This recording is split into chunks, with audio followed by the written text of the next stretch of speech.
A girl in a wheelchair watched a man load drugs into a black SUV behind the Riverside Public Library. She shouldn't have looked. He shouldn't have seen her looking. Within 48 hours, every system designed to protect her, police, neighbors, the law itself, would turn its back, because the man she saw was the sheriff's nephew, and the sheriff owned this town the way a disease owns a body. Alone, paralyzed, hunted through frozen Tennessee streets with nowhere left to run, Emma Lawson was already dead.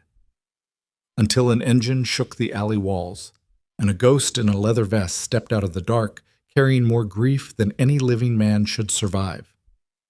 Stay with this one all the way to the end. Drop a like right now. Tell me in the comments what city you're watching from tonight. This story doesn't let go. The rain hadn't stopped in 4 days. It came down on Riverside, Tennessee, like something personal, cold, deliberate, angled by a wind that cut through every coat and every excuse people told themselves about this town being a good place to live. The kind of rain that turned potholes into black mirrors and made the neon signs along Main Street bleed pink and green into the gutters. November rain, the kind that got inside your bones and stayed. Emma Lawson pushed her wheelchair through it because she had no other choice. Her shift at the Riverside Public Library ended at 9. The bus stop was 6 blocks east. The bus itself came when it felt like it, sometimes 20 minutes late, sometimes not at all. She'd learned to stop expecting anything from this town a long time ago, 2 years, 3 months, and 11 days ago, to be exact. That was the night a pickup truck crossed the center line on Route 9 and hit her parents' sedan head-on. Her father died on impact. Her mother lived long enough to reach the hospital and say Emma's name once before the monitors flatlined. Emma woke up 6 days later in a bed she couldn't feel from the waist down, staring at a ceiling she didn't recognize, already an orphan. She was 23 years old. She had no siblings, no aunts, no uncles worth the word. A social worker helped her file disability paperwork and find a studio apartment above a laundromat on Decatur Street that smelled like bleach and mildew. The library gave her 22 hours a week at $11 an hour because somebody on the board felt sorry for her and somebody else needed a warm body for the evening shift. That was the full extent of what Riverside, Tennessee had offered Emma Lawson since it killed her parents. She didn't feel sorry for herself. She was too tired for that. Self-pity required energy she didn't have. What she felt was something colder, a low hum of survival instinct that kept her moving forward the way a clock keeps ticking after the house burns down. Push the wheels, lock the brakes, lift, shift, transfer, repeat. She had calluses on her palms thick enough to sand wood. Her shoulders ached every night. Her lower back seized up in the cold. She never complained because there was nobody to complain to. Tonight the rain was worse than usual, and she was already soaked through her jacket by the time she reached the back exit of the library. The front doors were locked from the inside by Gerald, the head librarian, who left through the staff entrance on the other side of the building because it was closer to his car. He never offered her a ride. Not once in 14 months. She'd stopped noticing. She pushed through the back door into the alley behind the building, and that was when she saw it. A black Chevrolet Suburban idling with its headlights off. 2 men standing beside the open tailgate. One of them holding a flashlight aimed into the cargo area, illuminating rows of sealed plastic bags packed tight as bricks. The other man was talking on a phone, pacing, gesturing with his free hand. She recognized him immediately. Derek Hollis. Everyone in Riverside knew Derek. 29 years old, square jaw, varsity jacket he still wore like a trophy, even though high school ended a decade ago. Nephew of Sheriff Roy Hollis. Untouchable. The kind of man who drove 90 through school zones and parked in handicap spaces and grinned at you while he did it because he knew down to his marrow that nothing in this town could touch him.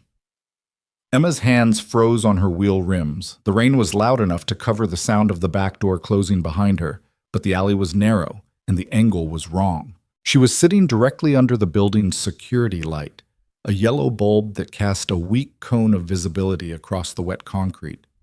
She was exposed. Completely. Derek looked up from his phone. Their eyes met across 30 feet of rain-soaked asphalt, and in that half-second, Emma understood something with absolute clarity. She had just become a problem. Not a person, not a witness. A problem. a thing to be solved. She spun her chair and pushed hard toward the street, but the alley sloped downward and a crack in the pavement caught her front caster. The chair lurched. She grabbed for the wall, but her wet fingers slipped on brick. The wheelchair tipped sideways and she went down hard, shoulder first into broken concrete, then hip, then the side of her face against something sharp that opened a cut above her left eyebrow. Blood mixed with rainwater and ran into her eye. She couldn't get up, not without the chair. And the chair was on its side 3 feet away, one wheel still spinning in the rain. Footsteps behind her, 2 sets, then 3. Well, Derek's voice was calm, almost friendly, the way a man sounds when he's already decided what happens next. That's unfortunate. She tried to crawl. Her arms worked. Her legs didn't. She dragged herself 6 inches across wet concrete before a boot pressed down on her hand, not hard enough to break anything, just hard enough to stop her. She looked up through blood and rain and saw Derek crouching beside her, cigarette between his fingers, smoke curling into the cold. "You saw something you shouldn't have seen, Emma." He said her name like he'd always known it, like she was already filed away somewhere. "Now we got a situation." "I didn't see anything." "Don't do that." He exhaled smoke sideways. "Don't insult me. You're smarter than that. I know you are. You work at the library, right? Smart girl. Read a lot of books." He flicked ash onto her shoulder. Smart girls know when to keep their mouths shut. One of the other men, thick neck, shaved head, a face that looked like it had been assembled from spare parts, righted her wheelchair and rolled it 5 feet out of reach. A casual cruelty. Efficient. Derek gripped her jaw and turned her face toward his. His fingers were cold and smelled like nicotine. "If you talk to anyone, a cop, a friend, a reporter, a goddamn bartender, I will personally make sure you disappear, and nobody in this town will ask where you went. You understand that, right? Nobody cares about you. Nobody's coming." He released her face and stood up, wiped his hand on his jeans like he'd touched something dirty. Then he turned to the thick-necked man. "Put her back in the chair. She falls again on the way home. That's her problem." They dropped her into the wheelchair like luggage. Rough hands under her arms, a grunt, a thud as the seat hit the backs of her thighs. Then they walked back to the Suburban and drove away without headlights, taillights disappearing into the rain like the whole thing had never happened. Emma sat in the alley for 11 minutes. She counted. She counted because counting was the only thing keeping her from screaming. Blood dripped from her eyebrow into her lap. Rain filled the cut and stung. Her hand throbbed where the boot had pressed. She tasted copper and asphalt. Then she pushed herself home. She didn't call the police, not because she was afraid, though she was, but because calling the police in Riverside meant calling Sheriff Roy Hollis. And Roy Hollis was Blood, Derek's uncle. The man who'd run this county for 16 years without a single credible challenge. The man whose face smiled from campaign posters on every telephone pole in town. The man whose department had investigated her parents' accident and ruled it exactly that, an accident, in less than 72 hours. She locked her door, wedged a kitchen chair under the knob, sat in the dark with the lights off, listening to the rain on the window, waiting for something she couldn't name. Nothing came that night. The next morning, she found her wheelchair tires slashed in the hallway outside her apartment.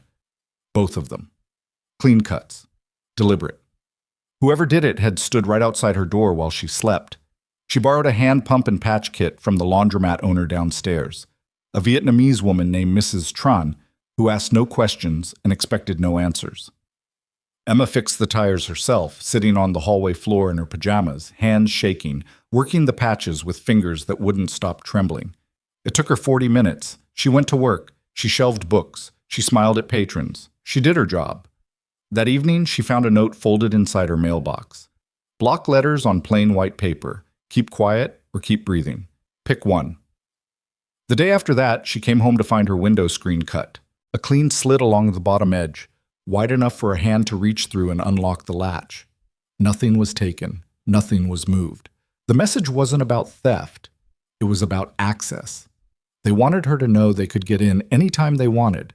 She went to the Riverside Police Department. Not to Roy Hollis. She wasn't stupid. She went to the front desk and asked for Deputy Warren Cross, a man she'd seen at the library sometimes. A man who seemed decent. A man who once held a door open for her and said ma'am without making it feel performative. She told him she was being threatened. She didn't say by whom. She just said she was being followed and harassed and she needed help. Cross listened with his hands folded on the desk. He nodded in the right places. He wrote nothing down. When she finished, he leaned back in his chair and said, "Miss Lawson, I understand you've been through a lot. Losing your folks, the wheelchair, all of it. That takes a toll. Sometimes our minds play tricks on us when we're under stress. Have you considered talking to somebody? A counselor, maybe?" She stared at him. "My tires were slashed. There was a note in my mailbox." "Do you still have the note?" "Yes." "Bring it in. We'll take a look. But honestly, Miss Lawson, it's probably kids. We've had some vandalism lately. I wouldn't read too much into it." She left the station knowing exactly what she already suspected. There was no help coming from inside the system. The system wasn't broken. The system was working exactly as designed, to protect the people who ran it. That night she lay in bed with a kitchen knife on the mattress beside her, staring at the ceiling, listening to every creak and drip and footstep in the building. At 2 a.m., she heard an engine idling in the street below her window. She didn't look. She already knew. 3 days passed. The threats continued. A dead rat left on her doorstep. The word cripple scratched into the paint on her apartment door with a key or a blade. She cleaned it off with steel wool and white paint from the hardware store. Mrs. Tran watched from the laundromat doorway, but said nothing. Nobody in the building said anything. That was how Riverside worked. You saw things. You didn't speak. You survived by being invisible, and Emma had just become the most visible person in town. On the fourth night, she couldn't stay inside anymore. The walls were closing. The silence was worse than the threats. She pushed her wheelchair into the cold and headed toward the only place she could think of, a rundown auto garage on Old Mill Road that she'd passed 100 times on the bus. Hand-painted sign, Reeves Auto, closed indefinitely. But there was always a light on inside, always a motorcycle parked out front, and once, through the open bay door, she'd seen a man working alone beneath a hanging bulb, hands black with grease, moving with the slow deliberation of someone who had nowhere else to be and no reason to hurry. She didn't know his name then. She knew it now. Marcus Reeves, the man who'd lifted her out of the alley. The garage sat at the edge of town where the streetlights ended and the tree line began. A cinder-block building with a corrugated metal roof and 2 bay doors, one permanently stuck halfway open. The lot was gravel and mud. An old Harley-Davidson Softail leaned on its kickstand near the entrance, rain beating on the gas tank like sweat. The air smelled like motor oil and rust, and something else, something burnt, like old coffee left on a hot plate for days. Emma pushed through the puddles and stopped at the open bay door. Inside, a single fluorescent tube buzzed and flickered. Tools hung from pegboard walls. A transmission sat on a workbench like an organ removed from a body. And in the far corner, sitting on an overturned milk crate with a cigarette between his lips and a socket wrench in his hand, was Stone. He looked older in the light, mid-50s maybe. Deep lines around his eyes and mouth, a face that looked like it had been carved from hardwood and left outside for too long. His arms were thick with faded tattoos, skulls, wings, dates, names she couldn't read from the doorway. His leather vest was cracked and stained, patches worn nearly smooth. His boots were steel-toed, scarred, the kind that had walked through things nobody talked about. He didn't look up when she rolled through the door. He knew she was there. He just didn't acknowledge it. "I need help," she said. "No." He didn't look up, kept working the wrench. "Whatever it is, no." "You don't even know what I'm asking." "Don't need to. I'm not in the business of helping people anymore." He set the wrench down, picked up the cigarette, pulled smoke deep into his lungs, exhaled through his nose. "Go home." "I can't go home. They know where I live. They've been inside my apartment. They slashed my tires and left a dead animal on my doorstep, and the police told me I was imagining things." He looked at her for the first time. His eyes were gray and flat, like river stones. Something moved behind them, something old and heavy, and then it was gone. "Who's they?" "Derek Hollis." The wrench stopped. The cigarette paused halfway to his mouth. He set it down on the edge of the workbench and rubbed his face with both hands, leaving black smudges on his forehead. When his hands came away, his expression hadn't changed, but something in his posture had shifted. A tension, a recognition. "You need to leave town," he said quietly. "Tonight. Pack a bag, get on a bus, go anywhere else." "I can't afford anywhere else. I can barely afford here." "Then figure it out. Because if Derek Hollis has a reason to make you disappear, you're going to disappear. His uncle runs every badge in this county. The judges play poker at Roy's house on Fridays. The DA's wife is Roy's sister-in-law. You understand what I'm telling you? There is no door you can knock on." "I knocked on yours." He stared at her. The fluorescent light buzzed. Rain drummed on the metal roof. Somewhere outside, a dog barked twice and went silent.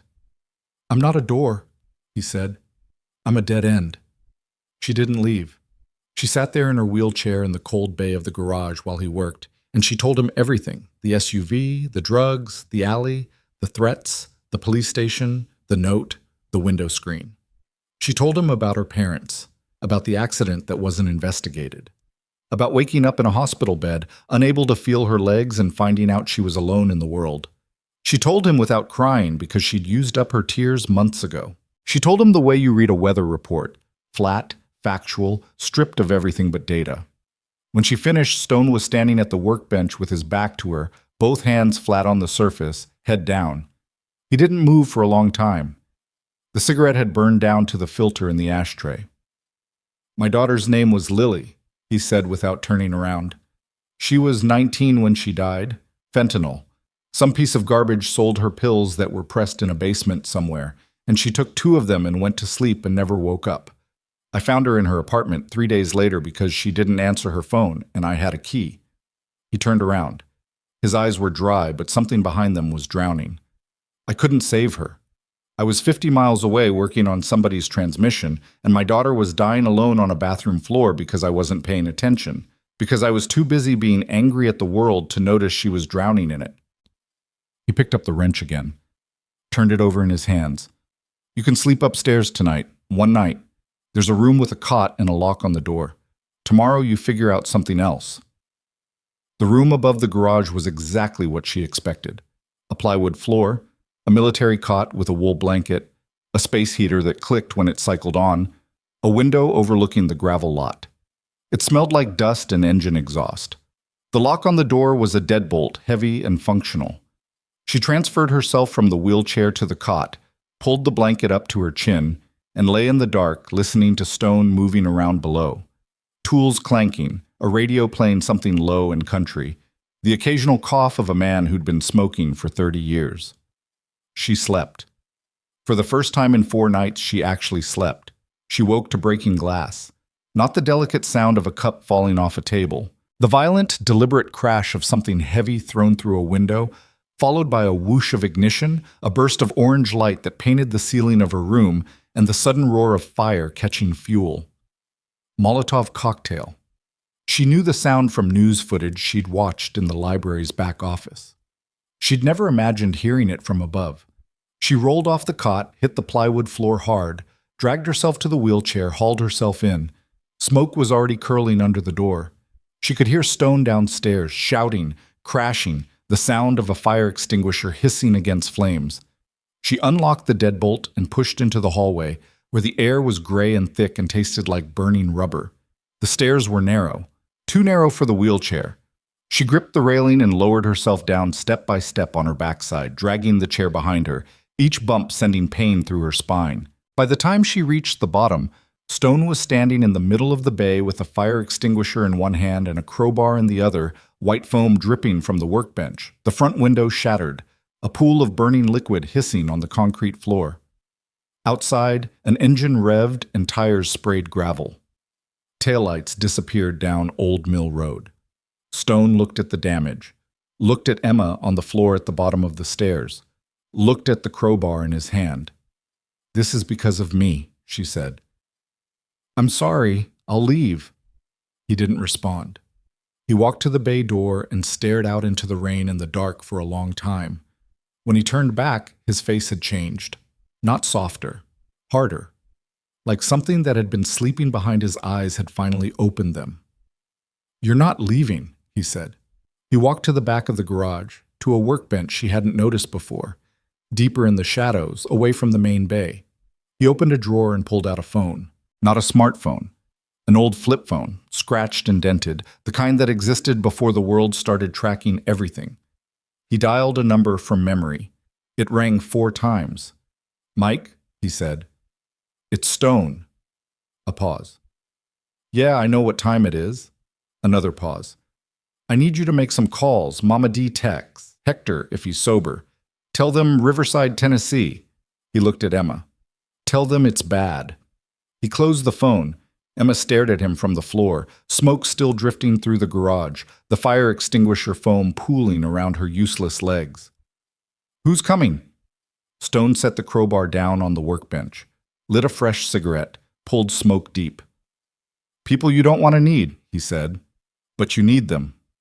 Outside, the rain kept falling on a town that had already decided Emma Lawson didn't matter. Inside, a man who hadn't cared about anything in years picked up a phone and called ghosts back from the dark. By morning, the sound of Harley engines would shake Riverside awake. But the town didn't know yet what was riding toward it, or what those engines would uncover buried beneath its clean sidewalks and friendly smiles. Because Derek Hollis and his uncle weren't the real disease. They were just the symptoms.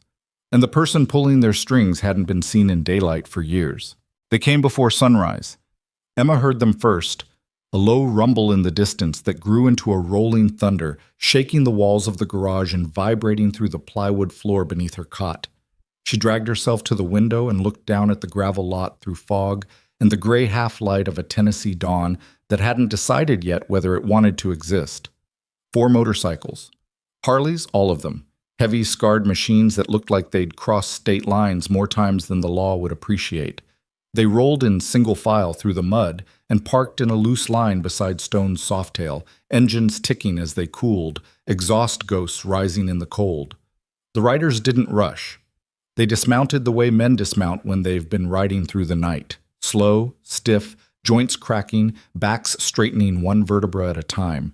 Each one carried the same look, road-weary, cigarette-hungry, older than they should have been, harder than they wanted to be. Stone was already standing outside the bay door with 2 mugs of black coffee, steam curling into the fog. He didn't greet them with words. He lifted his chin once. They lifted theirs back. That was enough. Big Mike was the first to reach the door, 6'4", 270 pounds, a red beard streaked with gray that hung to his chest like something from another century.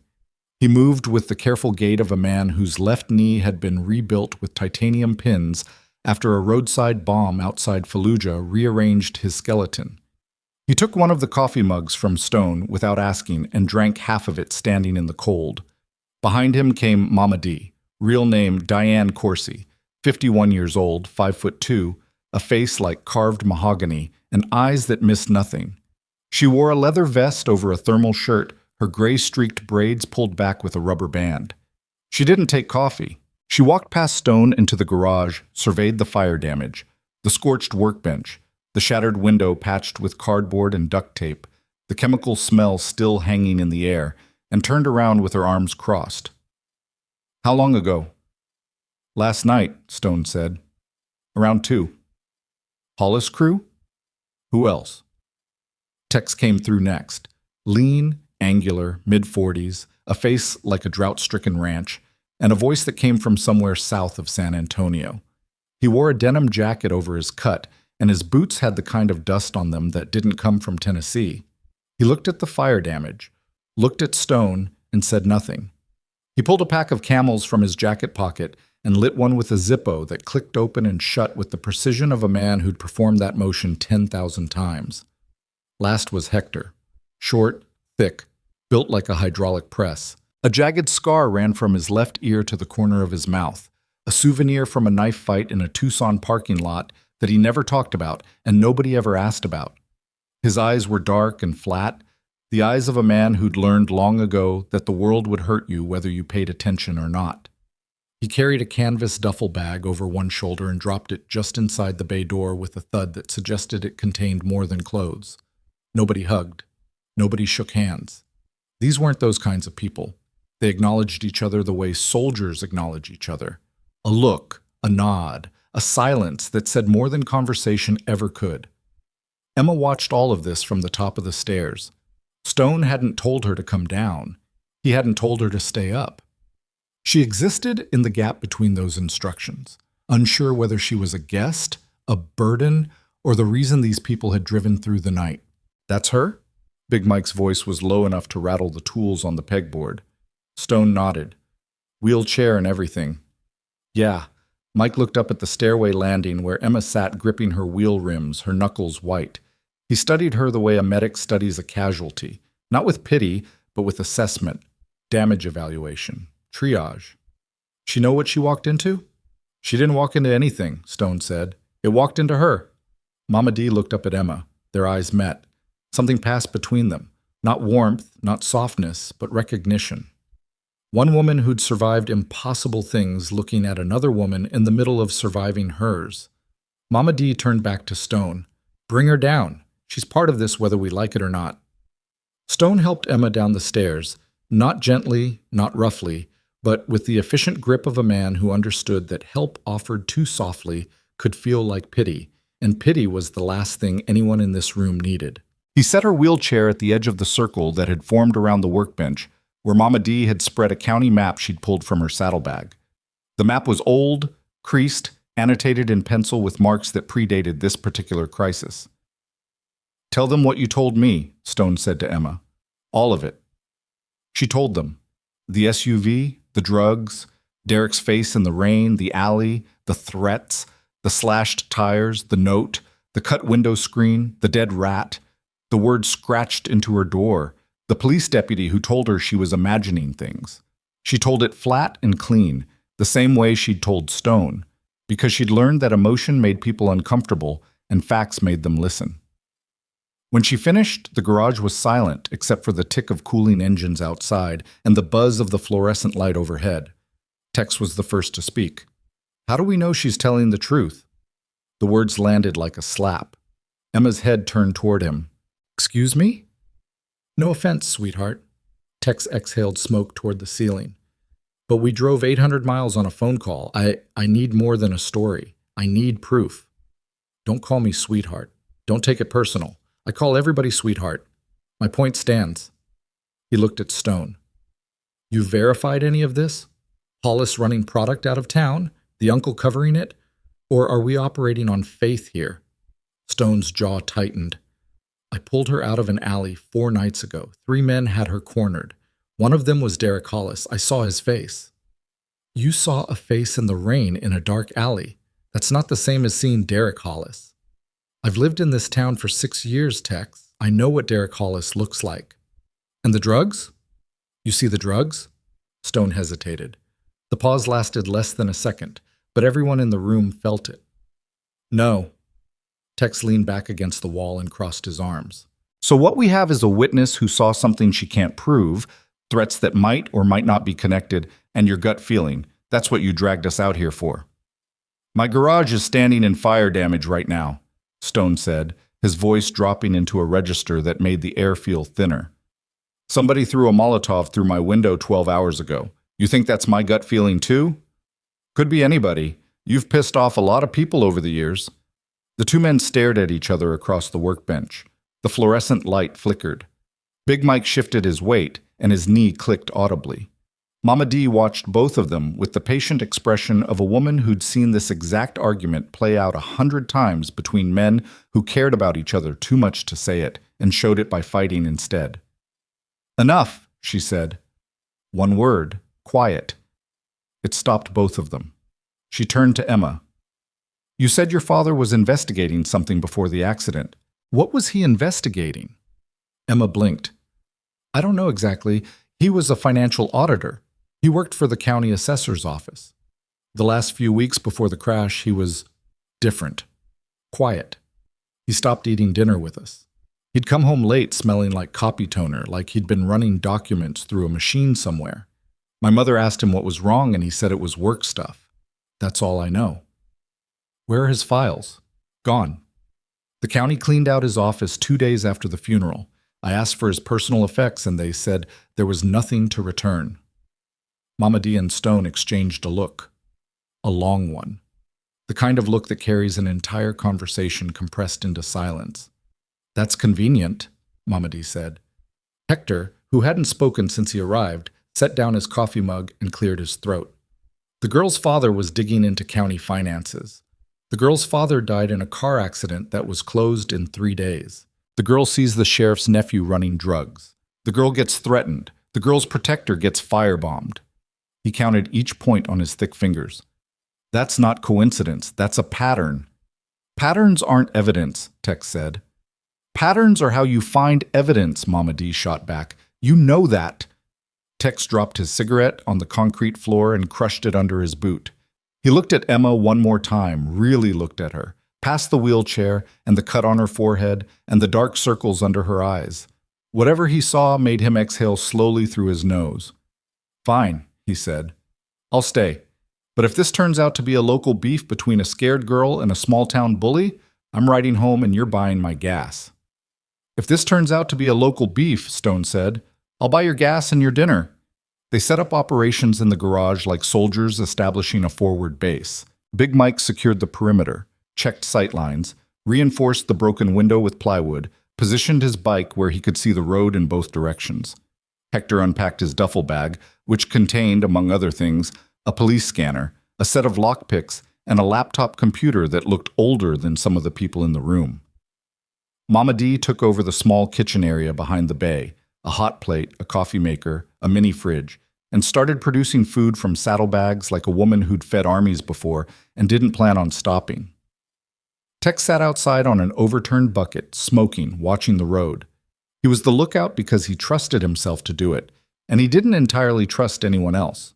He'd been riding with Stone off and on for 15 years, through 3 states and a handful of situations that could generously be described as illegal and accurately described as necessary. He'd never asked Stone for an explanation, and Stone had never offered one. That was the foundation of their relationship: mutual silence, mutual respect, mutual willingness to show up when the phone rang at 3 a.m. But this felt different. Tex could smell it. Something about the way Stone had sounded on the phone, not angry, not desperate, but resigned. The voice of a man who'd already decided to walk into something he might not walk out of. Tex had heard that voice before. The last time was in Arizona, 6 years ago, right before Stone's daughter died and Stone disappeared into Tennessee like a man crawling into his own grave. Inside the garage, Emma was doing what Emma did best: researching. Hector's laptop was connected to the library's public Wi-Fi signal, which reached just far enough to give her intermittent access. She pulled county records, property filings, tax assessments. Her father had been a financial auditor. She was his daughter. She knew what to look for. By noon, she'd found something. Stone. Her voice cut through the garage noise like a blade. Everyone stopped. "Come look at this." He walked over and leaned down beside her wheelchair, one hand on the workbench, close enough that she could smell cigarette smoke and motor oil on his skin. On the laptop screen was a county property record for a parcel of land on the south side of Riverside. 40 acres of wooded hillside registered to an LLC called Millbrook Holdings. "Millbrook," Stone said. "The old barn. The barn where kids used to go to party. The barn where 3 overdose deaths were reported in the last 18 months. Every single one ruled accidental." Emma scrolled down. Millbrook Holdings was incorporated 4 years ago. The registered agent is a law firm in Nashville. But the filing address, the physical address listed on the incorporation documents, is the county assessor's office. "Your father's office." "My father's office." She turned to look at Stone. "Somebody used his office address to register a shell company connected to a property where people have been dying. Either he was involved or he found out, and that's what got him killed." The garage went quiet. Stone straightened up. He walked to the bay door and stared out at the gray sky. His hands were in fists at his sides. Mamadi watched him from the kitchen area, reading his posture the way she read everything, with precision and patience. "He wasn't involved," Stone said without turning around. "How do you know that?" "Because I knew your father." The words fell through the garage like stones dropped into still water. Emma's hands froze on the keyboard. Big Mike set down his coffee. Even Tex, outside on his bucket, turned his head. "What did you just say?" Stone turned around. His face was the face of a man confessing something he'd carried too long. I said I knew your father, Tom Lawson. He came to this garage about 3 months before he died.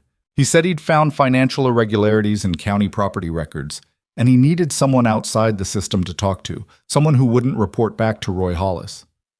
Emma's mouth opened. No sound came out. He came to me because I'm nobody, Stone continued, a mechanic on the edge of town with no connections and no stake in local politics. He sat right where you're sitting, and he told me he'd found evidence that county funds were being laundered through shell companies tied to drug distribution. He said he had documents, copies. He said he was going to take them to the state attorney general. And you didn't tell me this? Emma's voice was rising, cracking at the edges. 4 nights ago, I sat in this garage and told you everything about my parents, and you said nothing? You let me think I was alone in this and you knew my father? I didn't know you were his daughter, not until you told me your last name. That was 4 days ago, Stone. 4 days. I know. You've known for 4 days that my father came to you for help and then died, and you said nothing? I didn't help him. Stone's voice was raw. The words came out like they'd been sitting in his chest rusting. He came to me and I told him the same thing I told you, that I wasn't in the business of helping people. I told him to go to the state police. I told him to hire a lawyer. I told him to do anything except come back to this garage. And 3 weeks later, he was dead on Route 9 and I didn't do a goddamn thing. The fluorescent light buzzed. The coffee maker gurgled. Outside, wind pushed through the trees at the edge of the lot and made a sound like someone exhaling. You could have saved him, Emma said. Her voice was barely audible. Maybe. Probably not. But I didn't try, and I've been living with that for 2 years. He looked at her directly, and for the first time she saw the full weight of what was behind his eyes. Not just grief, not just guilt, but a specific, targeted self-destruction. The knowledge that he had been given a chance to matter and had chosen to walk away. Again. The same way he'd walked away from Lily, the same way he walked away from everything that asked him to care. Is that why you helped me in the alley? She asked. Because of him? I helped you in the alley because 3 men were about to hurt a woman in a wheelchair. Don't make it more complicated than that. Everything about you is complicated. Mama D stepped between them, not physically, but with her voice. This changes things, she said. If Tom Lawson had documents, copies of financial records proving money laundering through county shell companies, then those documents exist somewhere. They didn't die with him. Men like that don't keep 1 copy. Where would he hide them? Big Mike asked. Emma closed her eyes. She pressed her palms against her eyelids until she saw static. She tried to think the way her father thought, methodical, careful, paranoid in the final weeks. Where would a man who trusted no one put something he needed to survive? The cabin, she said. Everyone looked at her. My parents had a cabin on Barker Lake, about 20 minutes north of town. It's been empty since they died. I couldn't afford the upkeep, so I just left it. The county was supposed to auction it for back taxes, but the auction keeps getting delayed. She paused. That's strange, isn't it? Why would the county delay the auction on a property nobody wants? Because somebody wants what's inside it, Hector said. Or somebody already took what's inside it, Tex added from the doorway, where he'd moved to listen. Stone grabbed his jacket from the hook by the door. We go now, before Hollis figures out we're looking. All of us? Big Mike asked. No. Me and Emma. The rest of you stay here. If we all ride out together, every scanner in the county picks it up. He looked at Tex. You got a truck? Van, parked behind the tree line. I need it. Wheelchair doesn't fit on a Harley. Tex tossed him the keys without argument. Stone caught them one-handed and turned to Emma. You up for this? She looked at him, at the man who'd known her father and said nothing, the man who'd turned Tom Lawson away 3 weeks before he died, the man who carried that failure like a tumor growing behind his ribs. She should have been angry. She was angry, but anger was a luxury she couldn't afford right now, and the truth was simple and terrible. He was still the only person in this town willing to help her. I don't have a choice, she said. Yeah, he said. You do. You always do. That's the part nobody tells you. They drove north in Tex's van. A rusted white Econoline with no rear windows and a suspension that turned every pothole into a minor earthquake. Stone drove. Emma sat in the passenger seat with her wheelchair folded behind her, watching the town give way to farmland and the farmland give way to forest. Neither of them spoke for the first 10 minutes. The heater rattled, the wipers scraped, the road narrowed. "My father trusted you," Emma said finally. "Your father was desperate. That's not the same as trust. He could have gone to anyone. He came to you. And I let him down. So maybe his judgment wasn't as good as you think." She turned to look at his profile against the gray window. The lines, the scars, the jaw set like concrete. "Why did you pick up the phone this time? When they firebombed the garage, why did you call Mike and the others?"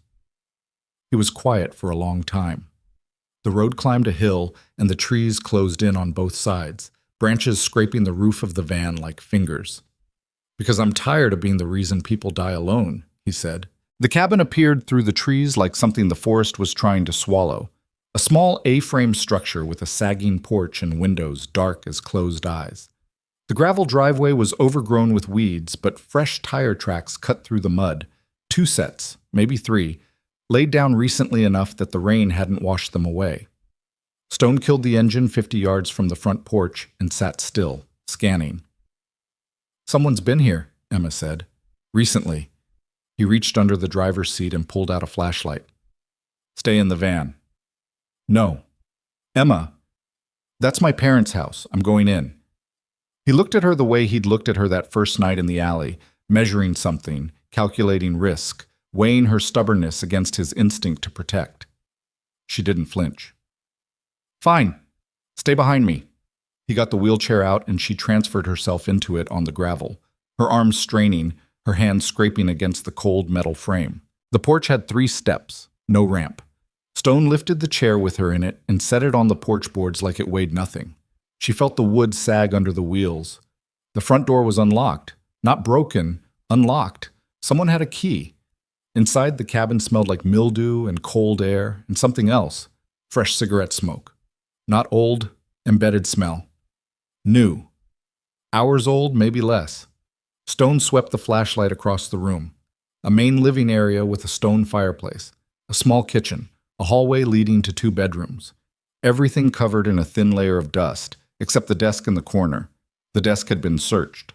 Drawers pulled open, papers scattered across the floor. A filing cabinet with its lock drilled out. "They beat us here," Stone said. Emma wheeled herself to the desk and began sifting through what was left. Bank statements, utility bills, old tax returns.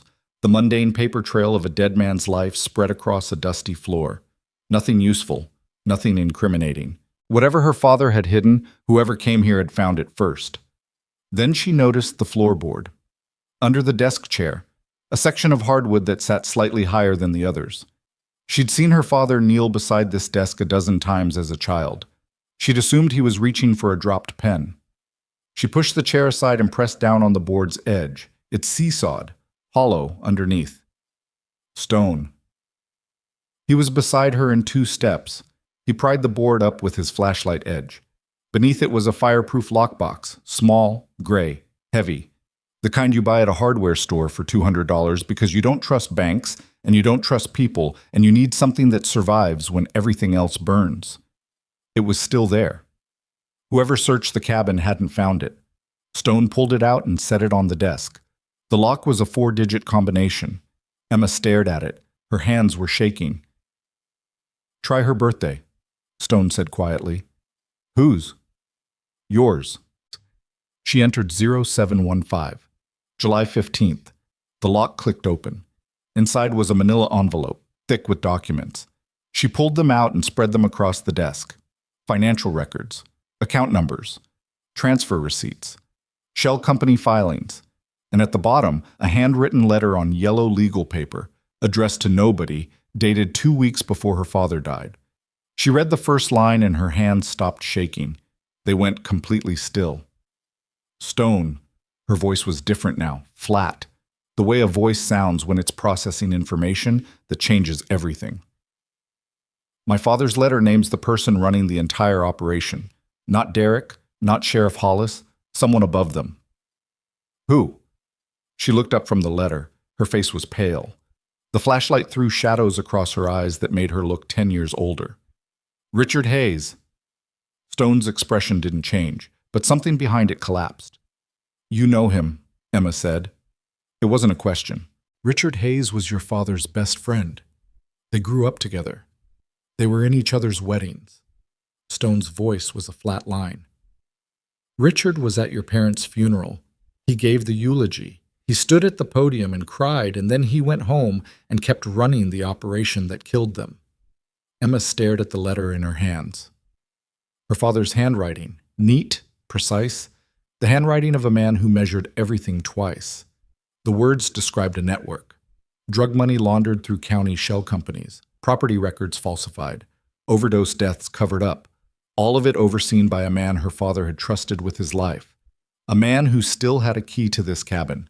A man who knew about the lockbox. A man who might be on his way here right now. Stone heard it before she did. Tires on gravel, headlights sweeping through the cabin windows. He killed the flashlight. Someone's here, he whispered. Emma shoved the documents back into the envelope and pressed it against her chest. Stone moved to the window and flattened himself against the wall. Through the dirty glass, they could see a vehicle pulling into the driveway behind the van, a dark sedan, headlights cutting through the dusk, engine idling. 2 doors opened. 2 figures stepped out into the fading light. One of them was Richard Hayes. The other was Derek Hollis, and they were both looking directly at Tex's van. Stone didn't breathe.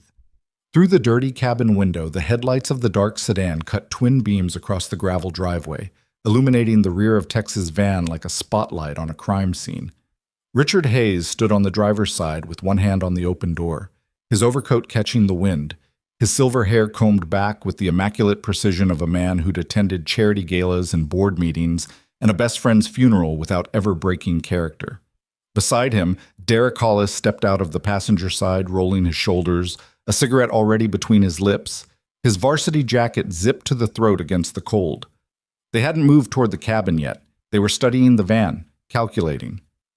Stone pressed his back flat against the wall beside the window. His hand found Emma's shoulder in the dark and squeezed once, hard enough to mean, don't move, don't speak, don't breathe. Emma clutched the manila envelope against her chest so tightly the paper edges cut into her palms. Her wheelchair sat in the middle of the living room, visible from the front door if anyone pushed it open. There was no time to move it. No time to move anything. Outside, Richard Hayes said something to Derek that Stone couldn't hear. Derek laughed, a short, ugly sound, and flicked his cigarette into the wet gravel. They both started walking toward the porch. Stone's mind ran the math. 2 men outside. 1 exit through the front door. 1 exit through the kitchen, a back door that led to a small wooden deck overlooking the drop toward the lake. The wheelchair couldn't navigate that deck in daylight, let alone in the dark on rotting boards. There was no good option. There was only a less terrible one. He moved fast, grabbed the wheelchair with one hand and Emma's arm with the other, pulled her through this hallway toward the back of the cabin, the chair's wheels catching on the warped floorboards, the sound impossibly loud in the silence. He positioned her in the smaller bedroom at the end of the hall, the one with no exterior window facing the driveway, just a narrow single pane looking out at black trees and the slope down to the water. Stay here, he whispered. Don't come out, no matter what you hear. Stone? No matter what. He closed the bedroom door and walked back to the living room. Stood in the center of the dark space with his hands at his sides, facing the front door.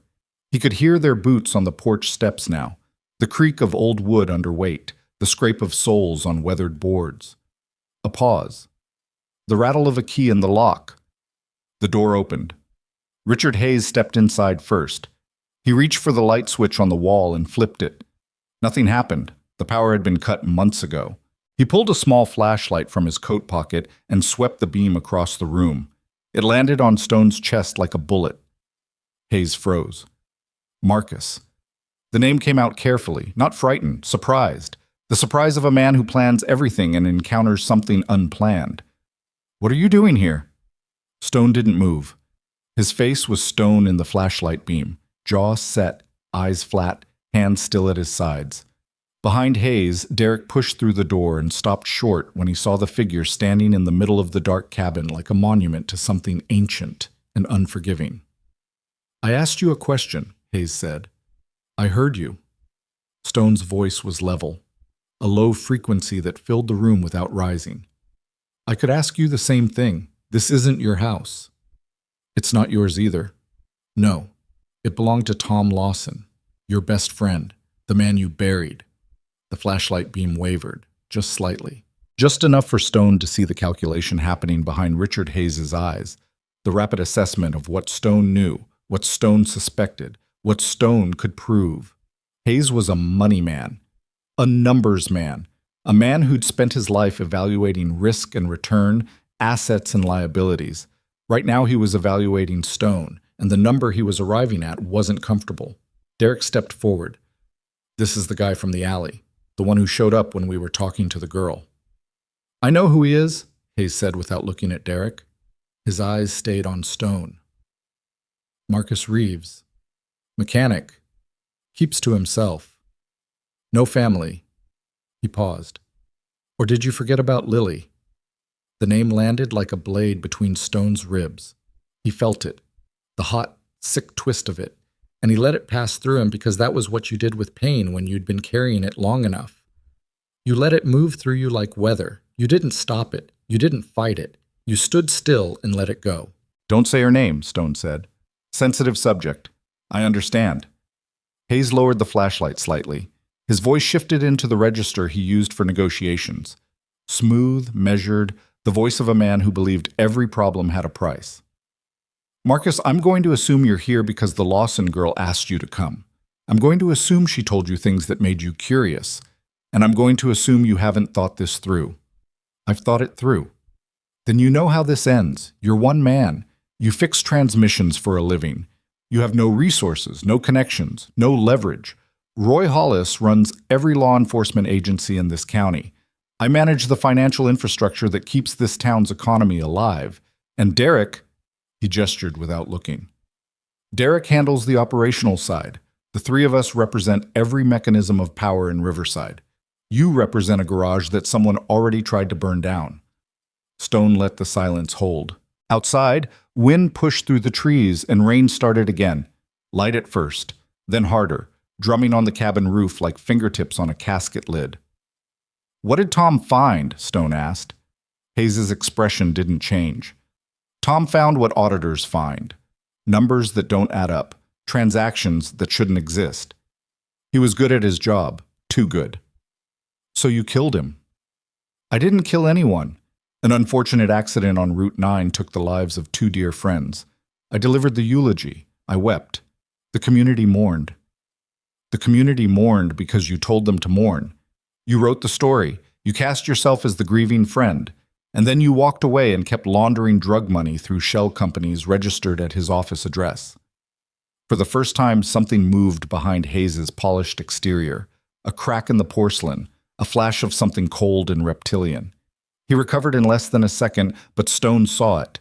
Derek saw it too, and shifted his weight from one foot to the other with the restless energy of a man who preferred violence to conversation and was waiting for permission. "You've been reading things you shouldn't have been reading," Hayes said. "Tom's daughter has been reading things. I've been listening." Hayes tilted his head. "The girl is here?" Stone said nothing. His silence was the answer, and they both knew it. "Marcus." Hayes stepped closer. His voice dropped. "I'm going to make this simple. Whatever Tom left behind, documents, files, notes, I need them. You give them to me tonight and this ends. Everyone walks away. The girl goes back to her library. You go back to your garage. Nobody gets hurt." "Nobody gets hurt." Stone repeated it like he was tasting something rancid. 3 people overdosed and died at Millbrook in the last 18 months. Tom and Sarah Lawson are dead. Their daughter is in a wheelchair because a truck crossed the center line in a county where the sheriff controls the accident reports. And you're standing in their cabin telling me nobody gets hurt. Those are unfortunate outcomes of a complex situation. Those are bodies, Richard. Those are people. Derek stepped forward again, closer this time, close enough that Stone could smell his cologne. something cheap and aggressive that didn't belong in a dead man's cabin. "This isn't a negotiation," Derek said. "We came here for the documents. If you don't have them, fine. If you do, hand them over. If you don't—" He let the sentence hang. Stone looked at Derek the way a man looks at a cockroach he's deciding whether to step on. "Finish your sentence." "Don't push me, old man." "I'm not pushing you. I'm asking you to finish your sentence. You walked into a dead man's cabin with his killer to threaten a mechanic over documents that prove you're a drug dealer and a murderer. At least have the spine to say what you mean."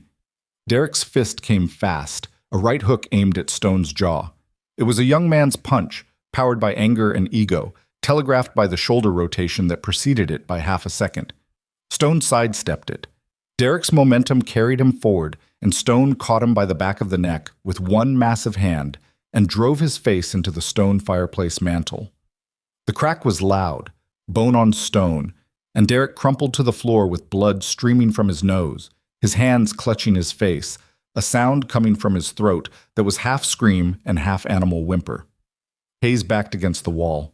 His hand went inside his coat. "Don't," Stone said. Hayes' hand stopped. "Take it out. Slow." Hayes pulled out a small revolver, a .38, nickel-plated, the kind of gun a man carries when he wants to feel dangerous without actually being dangerous. He set it on the floor and kicked it toward Stone with his polished shoe. Stone picked it up and put it in his waistband. "Here's what's going to happen," Stone said. "You're going to walk out of this cabin. You're going to drive back to whatever hole you crawled out of, and you're going to understand that the documents Tom left behind are now in the hands of people who know exactly what they mean. You can't fight this." Hayes' composure was cracking now, the smooth veneer flaking away to reveal something desperate underneath. "You don't understand the scale. This isn't just Derek and Roy and me. This goes higher, much higher. There are people involved that you have never seen and will never see, and they will dismantle everything you care about without leaving their living rooms." "I don't care about anything," Stone said. "That's the problem you haven't figured out yet." He pulled Derek up from the floor by his collar and shoved him toward the door. Derek stumbled, bleeding, dazed, one hand pressed against his shattered nose. Hayes followed, straightening his coat, smoothing his hair, the automated gestures of a man who maintained appearances even while his world contracted around him. At the door, Hayes turned back. "You just made an enemy you can't imagine, Marcus." "I've been imagining enemies my whole life. You're not that creative." They left. The sedan backed out of the driveway, headlights sweeping across the trees, and disappeared down the road. Stone waited until the engine sound faded entirely before he moved. Then he walked to the back bedroom and opened the door. Emma was sitting in her wheelchair with the manila envelope in her lap, her face white, her eyes enormous in the dark. She'd heard everything, every word, every impact.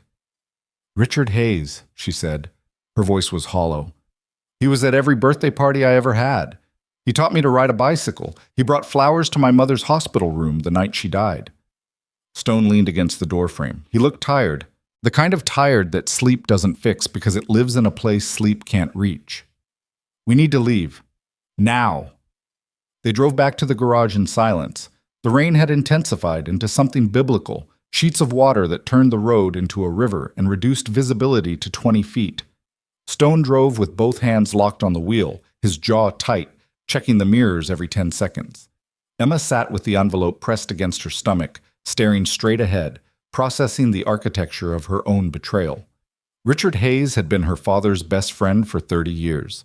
He'd stood in their kitchen on Saturday mornings drinking coffee and laughing about football scores.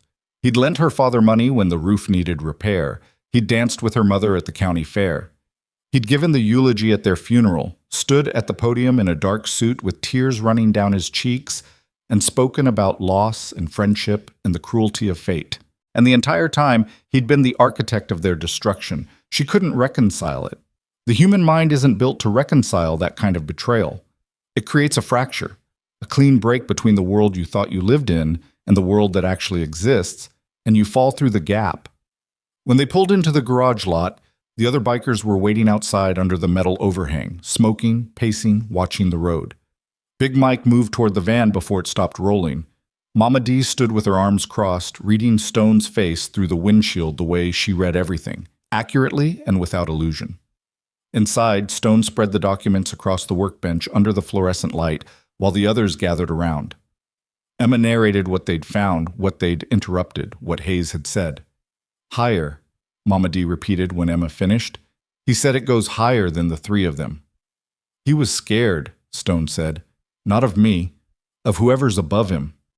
Hector had his laptop open, cross-referencing the account numbers from Tom Lawson's documents with publicly available financial records. His thick fingers moved across the keyboard with a speed that contradicted his appearance. The hands of a man who'd learned computers in a prison library because it was the only room with air conditioning and the only activity that kept his mind from eating itself alive. These shell companies, Hector said without looking up. Millbrook Holdings is one of 6, all incorporated through the same Nashville law firm, all registered to addresses that trace back to county properties in Riverside. But the money, the actual cash, doesn't stay in Riverside. It moves through 3 intermediary accounts and ends up in an investment fund registered in the name of... He stopped typing. His fingers hovered above the keys. Huh. What? Stone said. The fund is called Caldwell Legacy Partners. Nobody spoke. Caldwell, Mama D said slowly. As in Victoria Caldwell. The name hit the room like a concussion grenade. Everyone knew it. Victoria Caldwell, the single largest private donor to hospitals, schools, and community programs in the Tri-County area. The woman whose face appeared on the society page of every regional newspaper, always smiling, always elegant, always holding a check with a lot of zeros. She owned the biggest estate in the county, a restored antebellum mansion on a hill overlooking the river, and she hosted galas and fundraisers and benefit dinners where politicians and judges and sheriffs gathered to drink expensive wine and be seen in her presence. She was Riverside's angel, its patron saint of philanthropy, its most beloved citizen. And according to Tom Lawson's documents, she was the financial apex of a drug distribution network that had killed at least 5 people and corrupted every institution in the county. No, Emma said. The word came out small and reflexive, the sound of a mind refusing data it couldn't process. Victoria Caldwell donated $50,000 to the hospital wing where my mother died. She sent flowers. She wrote a personal note. She also controls the fund where the drug money lands, Hector said. He turned the laptop screen toward her. Numbers, accounts, transfer records, the mathematical skeleton of a criminal empire hidden behind charity galas and tax-deductible donations. Mama D pulled a chair from the corner and sat down slowly, the way you sit down when you realize the mountain you've been climbing just doubled in height. This isn't a local operation. This is infrastructure. Caldwell, Hayes, Hollis, they're not running a drug ring. They're running a system, a machine. Drugs go in at the bottom through Derek and his crew.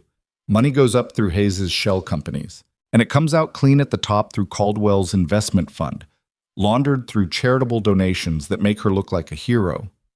Which means, Tex said from his position near the door, that every cop, every judge, every politician who's ever taken money from Victoria Caldwell is either complicit or compromised. And that's everyone. She donated to the sheriff's re-election campaign. She funded the new courthouse.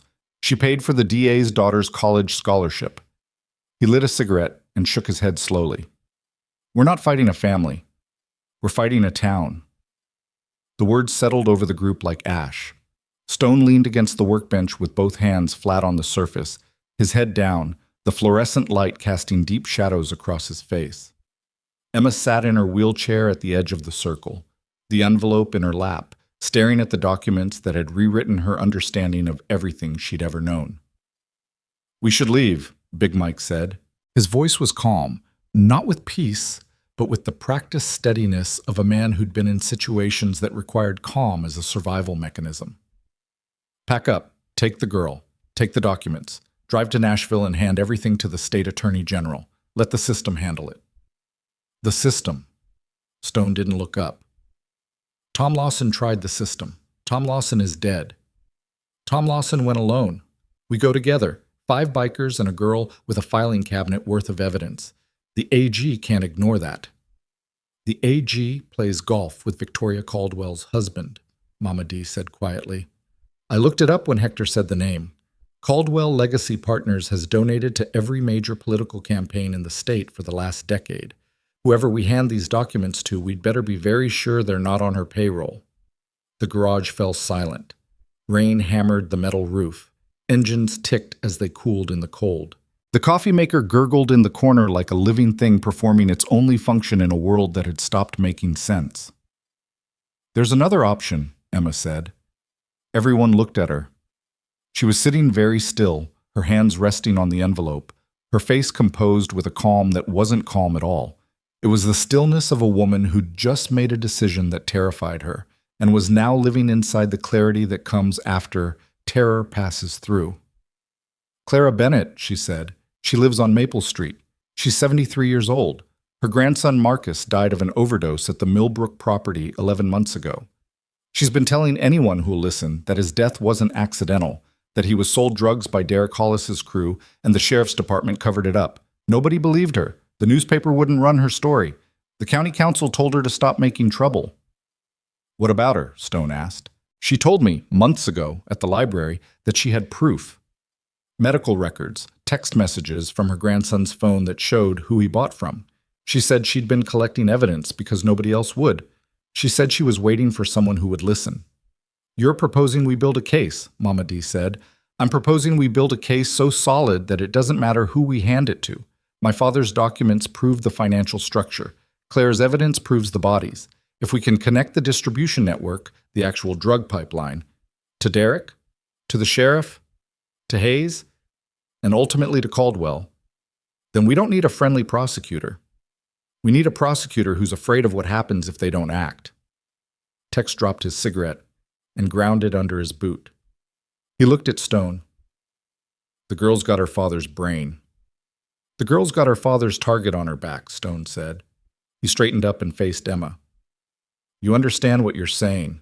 You're talking about investigating the most powerful person in this county, a woman with unlimited resources, law enforcement on her payroll, and a network that reaches into state government. These aren't people who send threatening notes. These are people who make cars cross the center line." "I know exactly what they are," Emma said. "They killed my parents. They put me in this chair. They've been poisoning this town for years, and everyone's too scared or too bought to stop them." She gripped the wheel rims until her knuckles went white. "I'm not scared anymore. I used up all my scared." Stone stared at her for a long time. The fluorescent light buzzed. Big Mike's knee clicked. The rain shifted its intensity, and for one moment the garage was almost quiet. "Mama D," Stone said. "First light. You and Emma go see Clara Bennett. Take everything we have, see if she's willing to combine. And if she is, then we build the case. All of it. Financial records, distribution evidence, overdose connections, county cover-ups. We build it so clean and so complete that whoever touches it has no choice but to act." "And if Caldwell finds out?" Tex asked. Stone looked at him. "She already knows. Hayes will tell her about tonight. By tomorrow morning, every resource she has will be pointed at this garage and everyone in it. Then we need to move faster than she does. We need to move smarter. Faster gets people killed." The meeting broke. Hector went back to his laptop. Big Mike took watch position at the bay door. Tex disappeared outside to check the perimeter. Mama D began organizing the documents into categories on the workbench, financial records in one stack, property filings in another, the handwritten letter in a plastic bag she'd pulled from her vest pocket. Stone walked to the back of the garage and stood alone in the dark, leaning against the cinder block wall, smoking. Emma wheeled herself after him. "You knew my father was in danger," she said. Not an accusation, a statement, flat. "You turned him away and he died. And now you're helping me because you can't live with what you did. That's part of it? What's the other part?" He looked at her. The cigarette glowed orange in the dark, illuminating the lower half of his face, the stubble, the lines around his mouth, the scar on his chin she hadn't noticed before. "Lily was buying from Derek Hollis's crew," he said. "The pills that killed her came through the same pipeline your father was investigating. I didn't know that then. I know it now." He exhaled smoke. "Your father came to me for help, and I said no. My daughter died from the same poison his evidence could have stopped. If I'd listened to him, If I'd done one damn thing, maybe she'd still be alive. The rain intensified. Water poured off the metal roof in a sheet and pooled in the gravel. We don't get to undo it, Emma said. We just get to finish it. He nodded once, finished his cigarette, dropped it, crushed it under his boot, and then Big Mike's voice cut through the rain from the bay door, sharp, urgent, stripped of all composure. Stone, get out here, now! They moved fast. Stone at a run, Emma wheeling hard behind him, the chair bouncing on the concrete floor. At the bay door, Big Mike was standing rigid, one hand pointing down the road toward town. In the distance, maybe half a mile, flashing blue and red lights were coming. Not one car. 3, 4, 5 patrol cars in a column, moving fast, headlights cutting through the rain, and behind them, coming from the other direction on Old Mill Road, 2 black SUVs with no lights at all. They're boxing us in, Tex said. He'd materialized from the shadows with a speed that defied his lean frame, already pulling his keys from his pocket. We need to go, right now. We can't outrun cruisers on bikes in this rain, Hector said. He slammed his laptop shut and shoved it into the duffel. Mama D was already moving toward the documents on the workbench. She gathered them with efficient hands, every page, every filing, every receipt. She shoved them into the manila envelope and pushed the envelope into Emma's hands. These don't get taken. No matter what happens, these don't get taken. The patrol lights were closer now, close enough that the red and blue splashed across the garage walls like war paint. Sirens started. That sound, the rising wail of authority coming to do what authority does to people like them. Stone, Emma said. Her voice was steady, but her eyes were not. What do we do? Stone stood at the bay door watching the lights approach. His hands were fists, his jaw was iron. Behind him, the remnants of a life he'd already surrendered, the garage, the tools, the cot upstairs, where his daughter's photograph still sat on the windowsill in a frame he'd never dusted. He turned to Mama D. Back road behind the tree line. Take Emma, take the documents. Go to Clara Bennett's house. Don't stop for anything. And you? I'll be right behind you. That's not what I asked. He looked at her. Something passed between them. Years of silence, years of showing up, years of understanding each other in the way that only people who've shared impossible things can understand each other. Go, he said. Mama D grabbed Emma's wheelchair and pushed her toward the back of the garage, through the narrow service door that opened onto the tree line. Hector followed with his duffel. Big Mike hesitated, looked at Stone, then turned and went after them. Tex stayed. I'm not leaving you to face this alone, Tex said. I'm not asking. I know. That's why I'm staying. Stone looked at him. The sirens were screaming now. Blue and red light filled the entire garage.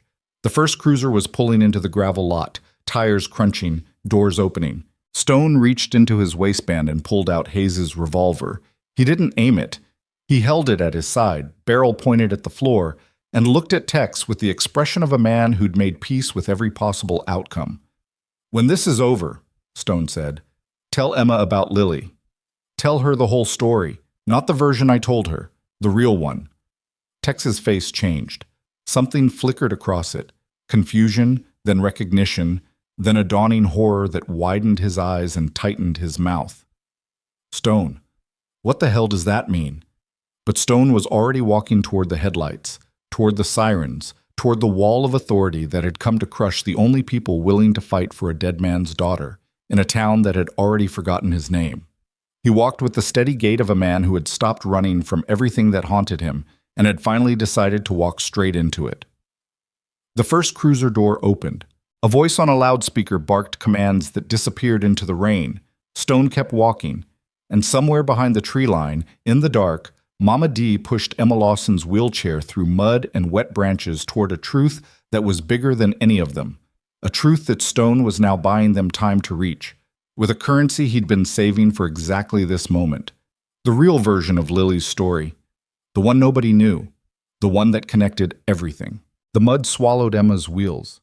Mama D pushed from behind with both hands locked on the chair's handles, her boots sinking 3 inches with every step, her breath coming in sharp white bursts against the freezing air. Branches whipped across their faces. The tree line was dense, pine and oak and undergrowth that hadn't been cleared in years, and the ground sloped downward toward a creek bed that Emma could hear but couldn't see. Behind them, the siren screamed and blue-red light strobed through the canopy like a nightmare disco, painting everything in flashes of violent color. Hector moved ahead, clearing a path with his forearms, the duffel bag bouncing against his hip. Big Mike brought up the rear, limping on his rebuilt knee, his massive frame crashing through branches with the subtlety of a freight train. Every few seconds, he looked back through the trees toward the garage, where the lights were multiplying and voices were shouting commands that the distance turned into muffled barking. "How far?" Mama D asked between breaths. "Half-mile to Maple," Hector said. "Maybe less." "The chair won't make it through this." "Then we carry her." Emma gripped the manila envelope against her chest with one arm and the wheel rim with the other, trying to help steer through the roots and rocks, but the terrain was impossible. The front caster caught on a root and the chair pitched forward. Mama D caught it. Emma's teeth slammed together and she tasted copper. "I can crawl," Emma said. "You're not crawling," Mama D said. "Then go faster." They reached the creek bed, shallow, maybe 6 inches of water running fast over smooth stones, but wide enough that the wheelchair couldn't cross without tipping. Big Mike didn't wait for discussion.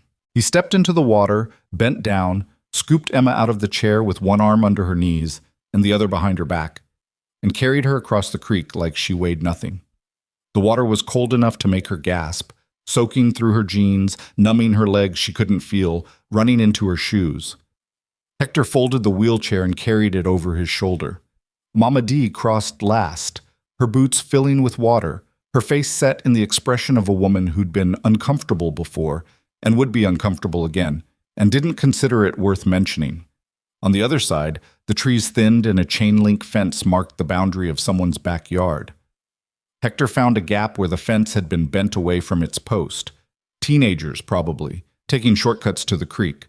They squeezed through one at a time, Emma back in her chair now, Mama D pushing, Big Mike holding the fence open with hands that could bend steel if the situation required it. They emerged onto Maple Street at 10:15. The neighborhood was dark, porch lights off, curtains drawn, the universal signal of a small town that had learned to mind its own business. Clara Bennett's house was the fourth from the corner, a small white clapboard bungalow with a chain-link fence around the front yard and a mailbox shaped like a barn. The porch light was on, the only one on the entire street. Mama D knocked. 3 sharp raps, then 2. A rhythm that meant nothing to anyone except that it sounded deliberate enough to distinguish itself from random knocking. Footsteps inside. Slow. Careful. The sound of someone looking through a peephole. Then locks turning, 2 of them. And the door opened 6 inches on a chain. A face appeared in the gap. 73 years old. Dark skin lined with decades of grief and survival. Eyes sharp behind thick glasses, white hair pulled back under a silk scarf. "Who are you?" Clara Bennett said. "My name is Diane. I'm a friend of Emma Lawson." Clara's eyes shifted down to the wheelchair, to Emma's face, to the manila envelope clutched against her chest. "Emma." The old woman's voice changed, softened by 1 degree. "You look like hell, baby." "Mrs. Bennett, we need to come inside." Clara looked past them at the street, at the distant glow of emergency lights reflecting off low clouds in the direction of Old Mill Road, at the 4 strangers standing on her porch, dripping mud and creek water onto her welcome mat. "How much trouble are you in?" "All of it," Emma said. Clara closed the door. The chain rattled. The door opened wide. "Come in. Don't touch my carpet with those boots." Inside, the house smelled like liniment and lavender, and something baking, cornbread maybe, or biscuits, the kind of smell that belonged to a world where things still made sense. The living room was small and meticulously clean. Framed photographs covered every available surface. A young man in a graduation gown, the same young man holding a baby, the same young man on a fishing boat squinting against the sun. Marcus Bennett, Clara's grandson. Dead at 24 from fentanyl sold to him by Derek Hollis's crew in the parking lot of the Millbrook property. Clara directed them to the kitchen because it had a linoleum floor that could handle wet boots. She put a kettle on. She didn't ask questions yet.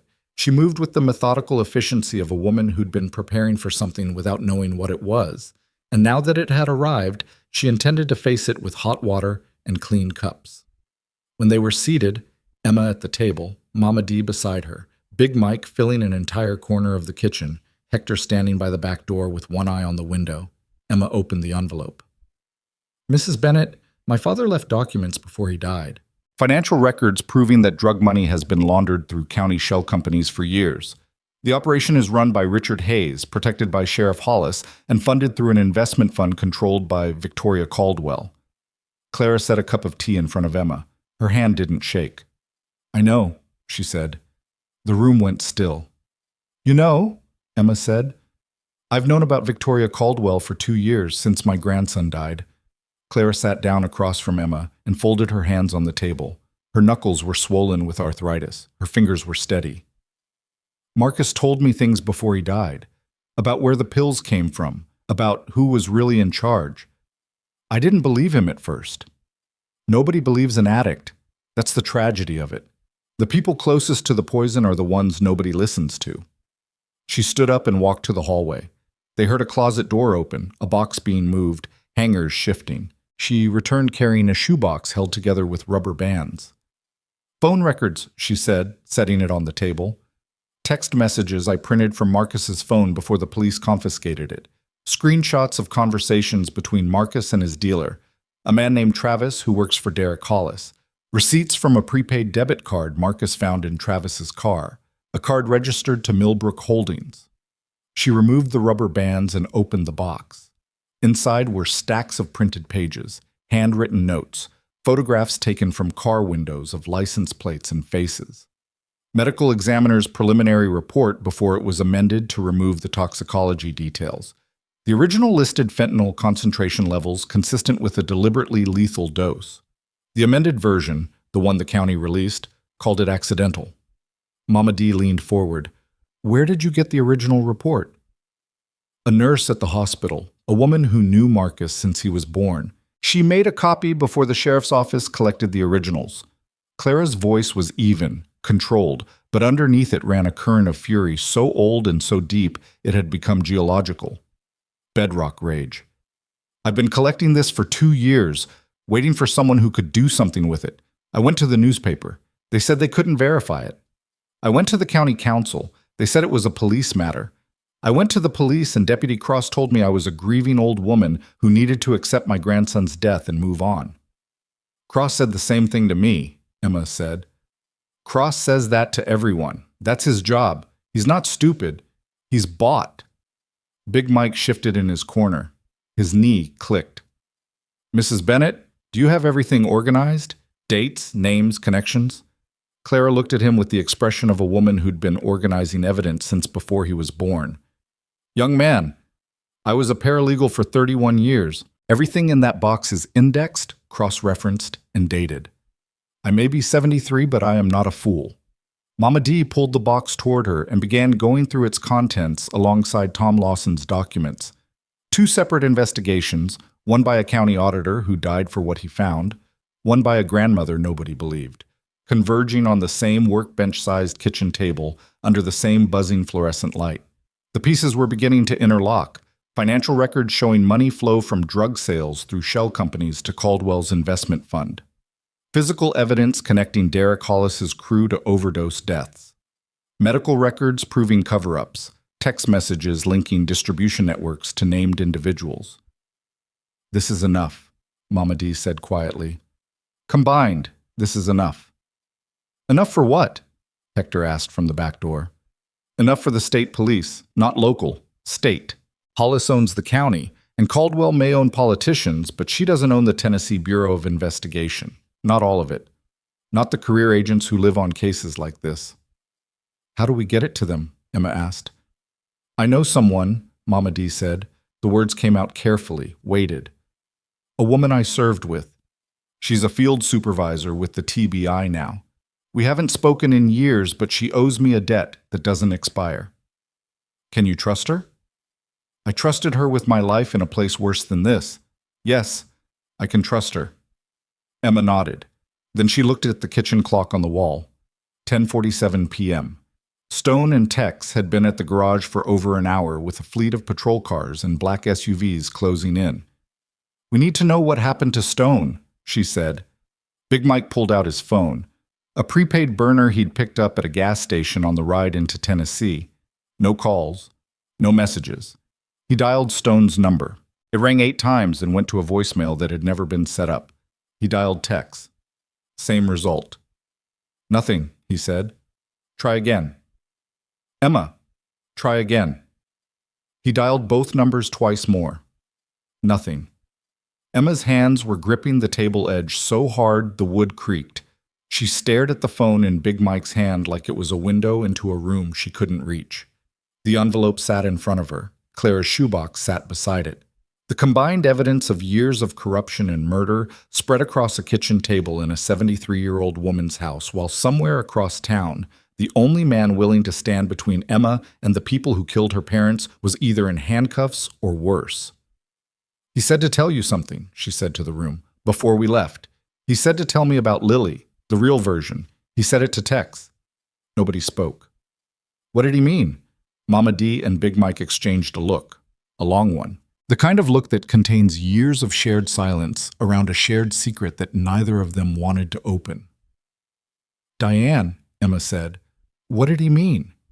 Mama D set down the documents she was holding. She pulled her chair closer to the table and sat with the posture of a woman about to deliver news that would break something. "Lily Reeves didn't just die of an overdose," Mama D said. "She died at the Millbrook property, in the barn. Stone found her there, not in her apartment like he told you. He found her in that barn on a mattress on the floor with a needle still in her arm and 2 men standing over her going through her pockets." Emma's mouth opened slightly, no sound. "One of those men was Travis, Derek's dealer. The other one—" Mama D paused. "The other one was a woman, blonde hair, expensive coat. She was there supervising a distribution pickup when Lily overdosed in the corner. She looked at Stone's dying daughter and told Travis to move the product before the body attracted attention." "Victoria Caldwell," Emma whispered. Stone saw her face. He will never forget her face. He went to the sheriff to report what he'd seen, and Roy Hollis told him his daughter was a junkie who got what junkies get, and if Stone mentioned Victoria Caldwell's name to anyone, he'd be charged with trespassing, obstruction, and anything else Hollis could invent. Stone had a prior, a bar fight in Memphis, 12 years old, but still on his record. Hollis threatened to reopen it, threatened to plant evidence, threatened to bury him. So Stone went quiet, Big Mike said. He shut down the garage, stopped answering calls, stopped writing. He sat in that building for 2 years and waited to die. That's not a figure of speech. He was waiting to die. Until Emma knocked on his door, Mama D said. Emma sat very still. The tea in front of her had gone cold. The clock ticked. Clara Bennett watched from her chair with the expression of a woman who understood exactly what it meant to carry knowledge that no one else would bear.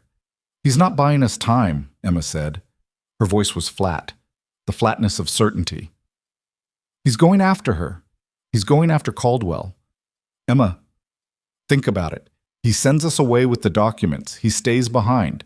He tells Tex to tell me the real story about Lily. Why? Because he doesn't think he's coming back. He's not surrendering to the police. He's using the chaos as cover to get to Caldwell before she disappears." The kitchen went so quiet they could hear the wind outside changing direction. "He has Hayes's revolver," Hector said. "He's going to kill her," Emma said. "And then none of this matters. The documents, Clara's evidence, all of it. If Stone murders Victoria Caldwell, the entire narrative changes. She becomes a victim. He becomes the villain. The Brotherhood becomes a gang. And everyone who ever worked for her walks free because the story is no longer about corruption. It's about a violent biker who murdered a beloved philanthropist." Mama D stood up.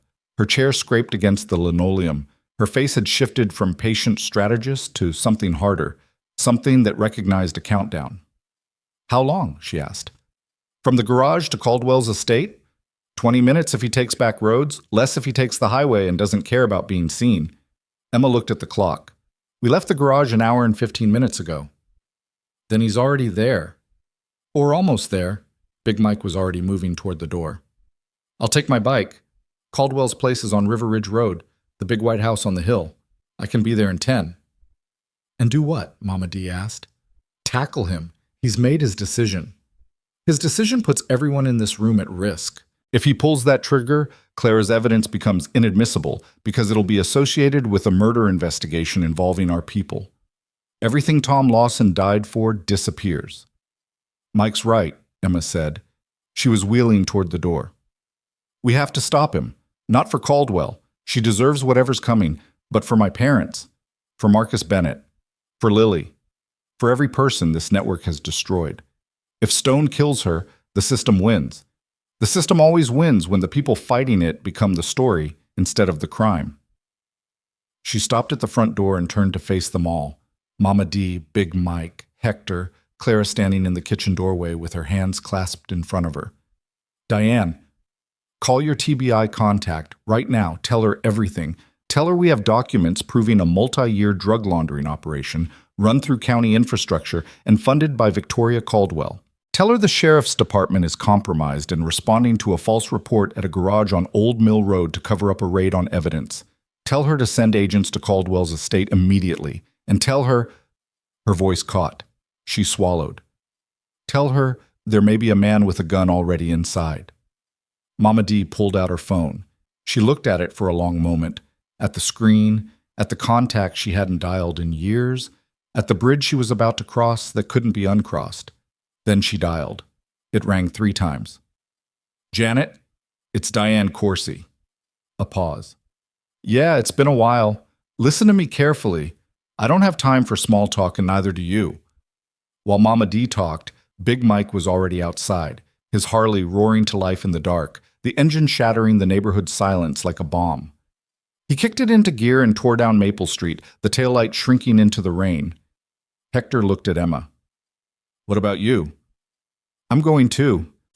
In what? Clara Bennett stepped forward. She reached into a ceramic bowl on the hallway table and pulled out a set of car keys. Blue Buick in the driveway. It's old. It runs. The wheelchair fits in the trunk if you fold it right. She looked at Emma. Bring it back with a full tank. Emma took the keys. Hector carried her to the car. He folded the wheelchair and put it in the trunk, then got behind the wheel because Emma couldn't drive. Her legs couldn't reach the pedals, and hand controls were a modification she'd never been able to afford. They backed out of the driveway and turned east toward River Ridge Road. The rain was relentless. The Buick's wipers streaked more than they cleared. The dashboard lights cast a green glow on Hector's scarred face, and Emma's white-knuckled hands gripping the manila envelope. If we're too late, Emma started, then we're too late. But we go anyway. They drove in silence through the dark streets of a town that didn't know it was about to crack open, past the shuttered storefronts and the neon-lit bars, and the police station where Deputy Cross was probably sitting at his desk, pretending nothing was happening, past the library where Emma shelved books and imagined a life small enough to survive in, past the intersection where Route 9 met the county road, the intersection where 2 years ago a truck crossed the center line and took everything she had. River Ridge Road climbed through old-growth trees toward the highest point in the county. The Caldwell estate sat at the top, a restored antebellum mansion with white columns and manicured grounds, and a circular driveway that probably cost more to maintain than Emma earned in a year. As they climbed, the trees thinned and the house appeared above them, lit from below by landscape lighting that made it glow against the black sky like a monument to something that was supposed to be beautiful but wasn't. The front gate was open. That was the first wrong thing. A motorcycle was parked sideways across the driveway. Not Big Mike's Harley. A different bike. Older. Beaten. A bike that had been hidden somewhere. Stone could reach it after leaving the garage on foot. He'd planned this. Not in the last hour. He'd planned this for 2 years. He's inside, Hector said. The front door of the mansion was ajar. Light spilled from the foyer onto the porch steps. Warm, golden, the light of chandeliers and money. Hector carried Emma up the steps and set her in the wheelchair on the marble floor. The foyer was enormous. Vaulted ceiling, curved staircase, fresh flowers on a table that probably cost more than Clara Bennett's house. Voices from deeper inside. A room to the left. A study. Or a library. The door half open, lamplight spilling into the hallway. Emma pushed herself forward. She heard Stone's voice first, low, controlled, the dangerous calm of a man who had passed through anger and come out the other side into something colder. "You watched her die." Then a woman's voice, Victoria Caldwell, composed but thin, the composure of someone who understands she's run out of moves. "Mr. Reeves, I understand your grief, but pointing a gun at me solves nothing. It solves one thing. And then what? You spend the rest of your life in prison. Your friends go down with you. The girl in the wheelchair, Emma, she loses the only protection she has. Is that what Lily would have wanted? Don't say her name. I'm trying to help you see reason. You stood over my daughter's body and told your man to move the product. She was still breathing. Her eyes were open. She could see you, and you stepped over her like she was trash on the floor." Silence. Long, deep. The kind of silence that happens in the space between a decision and its consequence. Emma pushed through the door. The study was oak-paneled and lined with bookshelves. A massive desk dominated the far wall. Victoria Caldwell sat behind it, early 60s, silver blonde hair, pearl earrings, a face that had been on the society page of every newspaper in the state. She wore a cream-colored blouse, and her hands were flat on the desk, palms down, perfectly still. She looked exactly like what she was, a woman who had controlled everything and everyone around her for so long that she couldn't process the experience of being out of control. Stone stood in front of the desk, Hayes's .38 revolver in his right hand, barrel aimed at the center of Victoria Caldwell's chest. His leather vest was soaked. His boots were muddy. His face was the face of a man standing at the end of a road that only went one direction. "Stone," Emma said. He didn't turn. His eyes stayed on Caldwell. His gun hand didn't waver. "Go away, Emma." "No. This isn't your fight. Everything about this is my fight. She killed my parents. She destroyed this town. She poisoned Lily, and you're about to let her win." For the first time, Stone's hand trembled, just slightly, a vibration in the wrist, a micro-movement in the fingers, the tremor of a man whose certainty had just been punctured. "If you pull that trigger," Emma said, wheeling closer, "she becomes the victim. Her lawyers rewrite the narrative. The documents my father died for become evidence in your murder trial instead of hers. Claire Bennett's grandson died for nothing. Lily died for nothing. My parents died for nothing. You hand her exactly what she wants, a way out. She doesn't get a way out. She doesn't get a way out because the TBI is on its way here right now. Mama D made the call. State agents, not Hollis's people, not bought cops. Actual law enforcement with the authority to tear this operation apart from the top down. Every document, every record, every connection, it's all going to come out.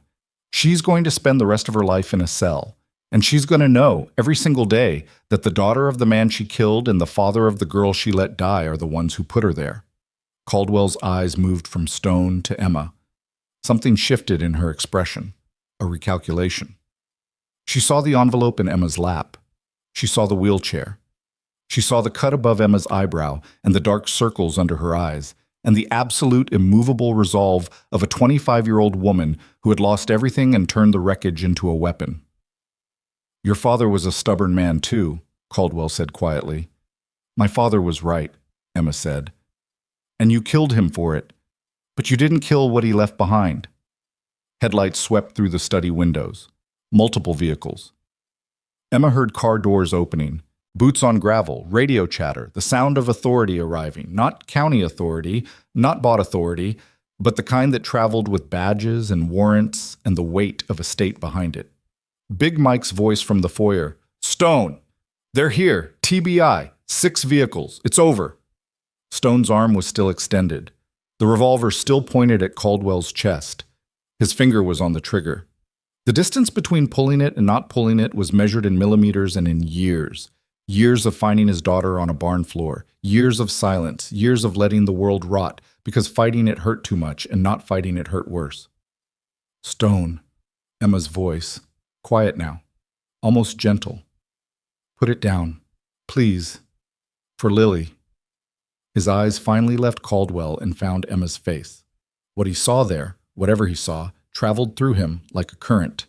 His arm lowered. 1 inch, 2.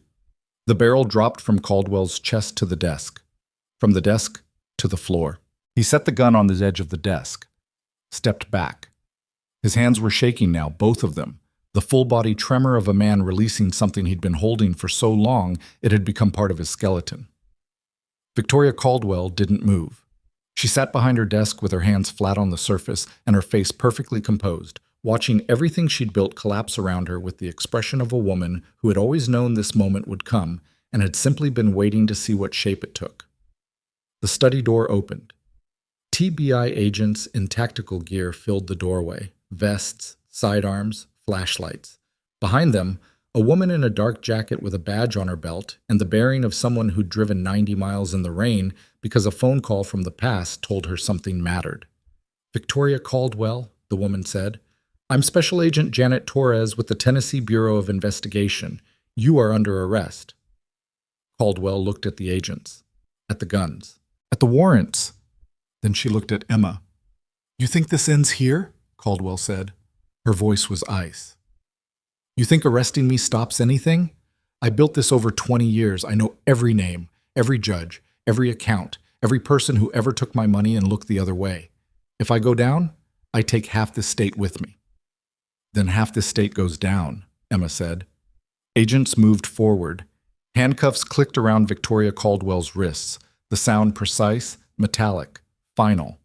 They led her around the desk, past Stone, past Emma, through the foyer and out the front door into a storm of flashing lights and radio static and the cold Tennessee rain that had been falling since this story began. Simultaneous raids erupted across the county. At the Riverside Police Department, TBI agents walked through the front door with warrants for Sheriff Roy Hollis and found him in his office stuffing cash and documents into a duffel bag with a fake passport on his desk. Canadian, under a different name, the photograph 5 years old. He didn't resist. He sat down in his own chair and put his hands on his own desk and said nothing while they cuffed him, because men who spend their lives arresting others understand exactly what the procedure looks like from the other side. At the Lawson family cabin on Barker Lake, a second team found Richard Hayes hiding in the basement, the same basement where Tom Lawson had hidden the lockbox under the floorboards. Hayes was sitting on the concrete floor in his expensive overcoat, holding a burner phone that had been wiped clean, staring at the wall. When the agents told him to stand, he stood. When they told him to put his hands behind his back, he complied. He said only one thing: "I'd like to call my attorney." The attorney he called was later arrested for money laundering.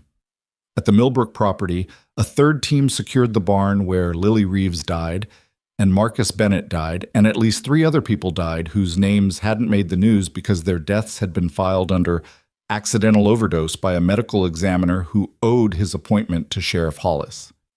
Inside the barn, agents found what remained of the distribution operation: packaging materials, scales, residue, a ledger book written in a code that would take forensic accountants 3 weeks to crack and would ultimately reveal transactions totaling $11 million over 4 years.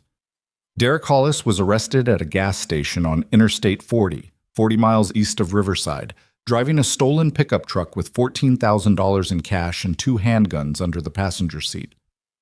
He fought. It took 3 agents to restrain him. He screamed threats the entire time, at the agents, at his uncle, at Emma Lawson, at the sky. He was still screaming when the cruiser door closed. Back at the Caldwell estate, the rain finally began to ease. The study emptied of agents. The lights stayed on. Stone stood at the window looking out at the driveway full of vehicles and flashing lights, and people in uniforms doing the work that should have been done years ago. Emma wheeled herself beside him. They didn't speak for a long time, the kind of silence that exists between 2 people who have walked through something together that can't be explained to anyone who wasn't there. "You were going to kill her," Emma said. Not a question. "Yes." "What stopped you?" He looked down at her. His face was exhausted, a tiredness that went deeper than muscle and bone, that lived in the place where grief and guilt and the slow erosion of hope had been grinding against each other for years. But something else was there too, something that hadn't been there before. Faint, fragile, like the first light of a dawn that hasn't decided yet whether it's going to arrive. "You did," he said. Outside, Big Mike's Harley idled in the driveway, its engine ticking in the cold. Somewhere across town, Mama D sat in Clara Bennett's kitchen making phone calls with the steady efficiency of a woman who understood that the work of justice didn't end with arrests. It began with them. And somewhere on Interstate 40, Derek Hollis sat in the back of a cruiser watching the Tennessee landscape slide past the wire mesh window, understanding for the first time in his life that there were doors even his last name couldn't open. But in the study of the mansion that had been built on 20 years of poison, a man who had almost become a murderer stood beside a woman in a wheelchair who had refused to let him, and neither of them knew yet that the hardest part wasn't the fight. It was what came after. Because tomorrow the cameras would arrive, the reporters, the questions, the trials, the testimony. And Emma Lawson would have to sit in front of a courtroom and tell the world what happened to her parents, what happened to this town, and what a group of broken bikers on borrowed time did when every system designed to protect her chose to look the other way. Stone's hand rested on the back of her wheelchair. Not gripping, just resting. The weight of it barely there, the gentlest thing this man had done in years. Outside, the rain stopped, and for the first time in 4 days, Riverside, Tennessee was quiet. The first camera crew arrived at 7 in the morning. A white satellite van from a Nashville news station rolled into Riverside while the streetlights were still on and the sky was the color of dirty dishwater, that gray half-light between night and day when a town hasn't decided what it is yet. By 8 o'clock, there were 4 vans. By noon, 11. They lined up along Main Street like an occupying force, their satellite dishes tilted toward a sky that had finally stopped raining, their reporters standing in front of the county courthouse with microphones and solemn expressions saying the name Riverside more times in one broadcast than the town had heard in its entire history. Emma watched it all from Clara Bennett's kitchen window. She hadn't slept. None of them had. After the arrests, the TBI had taken statements from everyone. Emma, Mama D, Big Mike, Hector. Stone and Tex separately. The process took 6 hours. 6 hours of sitting in folding chairs in Clara's living room while agents in dark jackets asked questions and wrote answers in notebooks and recorded everything on devices they placed on the coffee table between the framed photographs of Marcus Bennett's short life. Emma told the story from the beginning. The alley, the wheelchair, the threats, the documents, the cabin, the confrontation at Caldwell's estate. She told it the way she'd told every version of it, flat, factual, stripped to the bone. The agents didn't interrupt. They didn't comfort. They wrote. By dawn, the agents were gone and Clara's kitchen smelled like the 6th pot of coffee that had been brewed since midnight. Mama D sat at the table with her hands wrapped around a mug she'd stopped drinking from an hour ago, her braids loose around her shoulders, her eyes carrying the particular weight of a woman who'd been awake long enough to start seeing the world without its filters. Big Mike was asleep in Clara's recliner, his massive frame folded into the chair at angles that would cripple a smaller man, his rebuilt knee propped on a cushion, his snoring a low, rhythmic rumble that had become oddly comforting over the past several hours. Hector was outside on the porch, smoking, watching the street, doing what Hector did, standing guard over people he'd known for less than a week, as if they were the only family he'd ever had, which in a way they were. Stone was gone. Not gone. Not disappeared. He'd left Clara's house around 4 in the morning after the TBI finished with him, without saying where he was going. He'd walked out the front door with his hands in his jacket pockets and his shoulders hunched against the cold, and hadn't looked back. Emma had watched him go from the living room window. She'd wanted to say something, to call out, to ask where, to say wait. She didn't, because she understood, in the way you understand things about people you've walked through fire with, that Stone needed to be alone with whatever was left of himself after 2 years of carrying his daughter's death and 1 night of almost becoming a killer. She let him go. It was the hardest thing she'd done since the alley. Tex had been released from custody at 3 in the morning. The TBI had found him at the garage, handcuffed to a support beam by Sheriff Hollis's deputies, his lip split, his right eye swollen shut, 2 ribs cracked from a boot that belonged to a deputy named Weaver, who was now in a holding cell himself, facing assault charges along with obstruction and conspiracy. Tex had stood at the garage bay door while the deputies closed in and said 4 words, "I want a lawyer," and then absorbed what came next without making a sound. When the TBI arrived and found him, he was sitting on the concrete floor with his hands cuffed behind the beam, blood on his chin, his eyes open and steady, watching the deputies who'd beaten him get arrested by agents who outranked them in every way that mattered. He showed up at Clara's house around 5, driving Mama D's motorcycle, which he'd retrieved from the garage lot. His face was a map of what had happened, purple and yellow bruising around the right eye, the split lip sealed with butterfly bandages, his movements careful and deliberate to protect the ribs. He walked into the kitchen, sat down at the table, poured himself coffee from the pot, and drank it black without speaking. Mama D touched his shoulder once. He covered her hand with his for a moment. Then she withdrew and he drank his coffee, and nobody mentioned any of it because these were people who processed pain privately and showed love through presence rather than words. "Where's Stone?" Tex asked eventually. "He left," Emma said. "Where?" "He didn't say." Tex set his mug down. He looked at Emma with his one good eye. The other was swollen nearly shut, a dark slit that gave his face a lopsided, broken quality. "He told me to tell you about Lily, the real version." "Mama D already did." "She told you what she knew."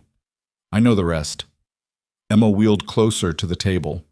The manila envelope was still in her lap. She hadn't let go of it since the cabin, carrying it like a talisman, the last physical piece of her father's work. She set it on the table. "Tell me." Tex lit a cigarette, inhaled, exhaled toward the ceiling. "Stone didn't just find Lily in the barn. He tried to save her, CPR, mouth to mouth. 30 minutes on that floor, pressing on his daughter's chest while Victoria Caldwell's people loaded product into a van 20 feet away. They didn't stop him. They didn't help him. They stepped around him like he was furniture. When the paramedics finally arrived, called by Stone on his own phone, Caldwell and her people were gone. The barn was empty except for Stone and Lily, and the paramedics declared her dead on scene." He paused. Ash fell from the cigarette onto the table. "The part Stone never told anyone, the part he told me the night before he walked into those headlights, is that Lily called him that night, before the overdose. She called him at 11 p.m. and he didn't answer. He was asleep. The phone rang 4 times and went to voicemail, and she left a message. He listened to it the next day, after he found her body. What did she say?" Emma's voice was barely audible. She said, "Dad, I'm scared. I want to come home." 7 words, that's all. He's listened to that voicemail every night for 2 years, every single night. The kitchen was very quiet. The coffee maker gurgled. Outside, a car passed on Maple Street, its tires hissing on wet pavement. "He kept the phone," Tex said. "The old flip phone. That's the phone he used to call Big Mike. That's the phone he's been carrying, the one with his daughter's last words on it." Emma pressed her palms against her eyes. She didn't cry. She told herself she was past crying, that the tears had been spent months ago. But something moved through her chest that felt like a wave breaking against a wall it couldn't breach. Grief for a man she'd known less than a week, who carried a voicemail from a dead girl the way other people carried photographs. Grief for her own father, who'd carried evidence of corruption in a lockbox under his floorboards because he couldn't trust anyone alive with the truth. Grief for this town, which had been poisoned by the people it trusted most, and had responded by trusting no one, seeing nothing, saying nothing, until the silence itself became the disease. She lowered her hands. "We need to find him." "He'll come back," Mama D said. "You don't know that." "I've known that man for 20 years. He walks away. He always walks away. And then he comes back because walking away is the only thing he knows how to do worse than staying." The trials began 3 months later. Derek Hollis went first. He was tried in federal court in Nashville because every judge in the Tri-County area had been compromised by Caldwell's money, and the case required a venue change that took it out of local hands entirely. The prosecution presented text messages, financial records, distribution logs, and the testimony of 14 witnesses, including 3 members of his own crew who turned state's evidence in exchange for reduced sentences. Derek's attorney tried to argue entrapment. The jury deliberated for 4 hours. 45 years, no possibility of parole for 20. Derek stood when the verdict was read and said nothing. His face was blank. The emptiness of a man who'd always believed his name would protect him finally confronting the limits of that protection. Sheriff Roy Hollis was tried next. The evidence was overwhelming. 16 years of falsified reports, suppressed investigations, intimidation of witnesses, misallocation of department funds, and direct participation in covering up at least 4 deaths connected to the drug network. The prosecution called Deputy Warren Cross, who testified under immunity about the culture of silence and complicity within the department. Cross described, in a voice that shook, how he'd been instructed to dismiss complaints from citizens like Emma Lawson and Clara Bennett, told that these were nuisance reports from unreliable sources that didn't warrant investigation. He said he'd followed orders because he had a family and a mortgage, and he was afraid. The word afraid hung in the courtroom like smoke. Roy Hollis received life without parole. He was 61 years old. Richard Hayes plea bargained. He provided testimony against Victoria Caldwell in exchange for a reduced sentence, 30 years, eligible for parole in 15. In his testimony, he described the architecture of the operation in detail, how drug revenue was collected through local dealers, funneled through shell companies registered at county addresses, processed through intermediary bank accounts, and ultimately deposited into Caldwell Legacy Partners, where it was laundered through charitable donations and legitimate investments. He described Victoria Caldwell as the architect, a woman who designed the system, recruited the participants, and maintained control through a combination of financial generosity and calculated intimidation. He described the night Tom and Sarah Lawson died. He said the order came from Caldwell. He said he'd protested, that he'd argued Tom was his friend, that there had to be another way. He said Caldwell told him friends were a liability and liabilities were managed. He said he'd gone home that night and vomited in his bathroom sink and then gone to work the next morning and filed the paperwork that made it disappear. Emma was in the courtroom when Hayes said this. She sat in her wheelchair in the gallery with Mama D on one side and Clara Bennett on the other, listening to the man who danced with her mother at county fairs describe how he'd participated in her murder. Her hands were folded in her lap. Her face showed nothing. After the session ended, she wheeled herself to the courthouse restroom and sat in a stall for 11 minutes with her forehead against the tile wall, breathing.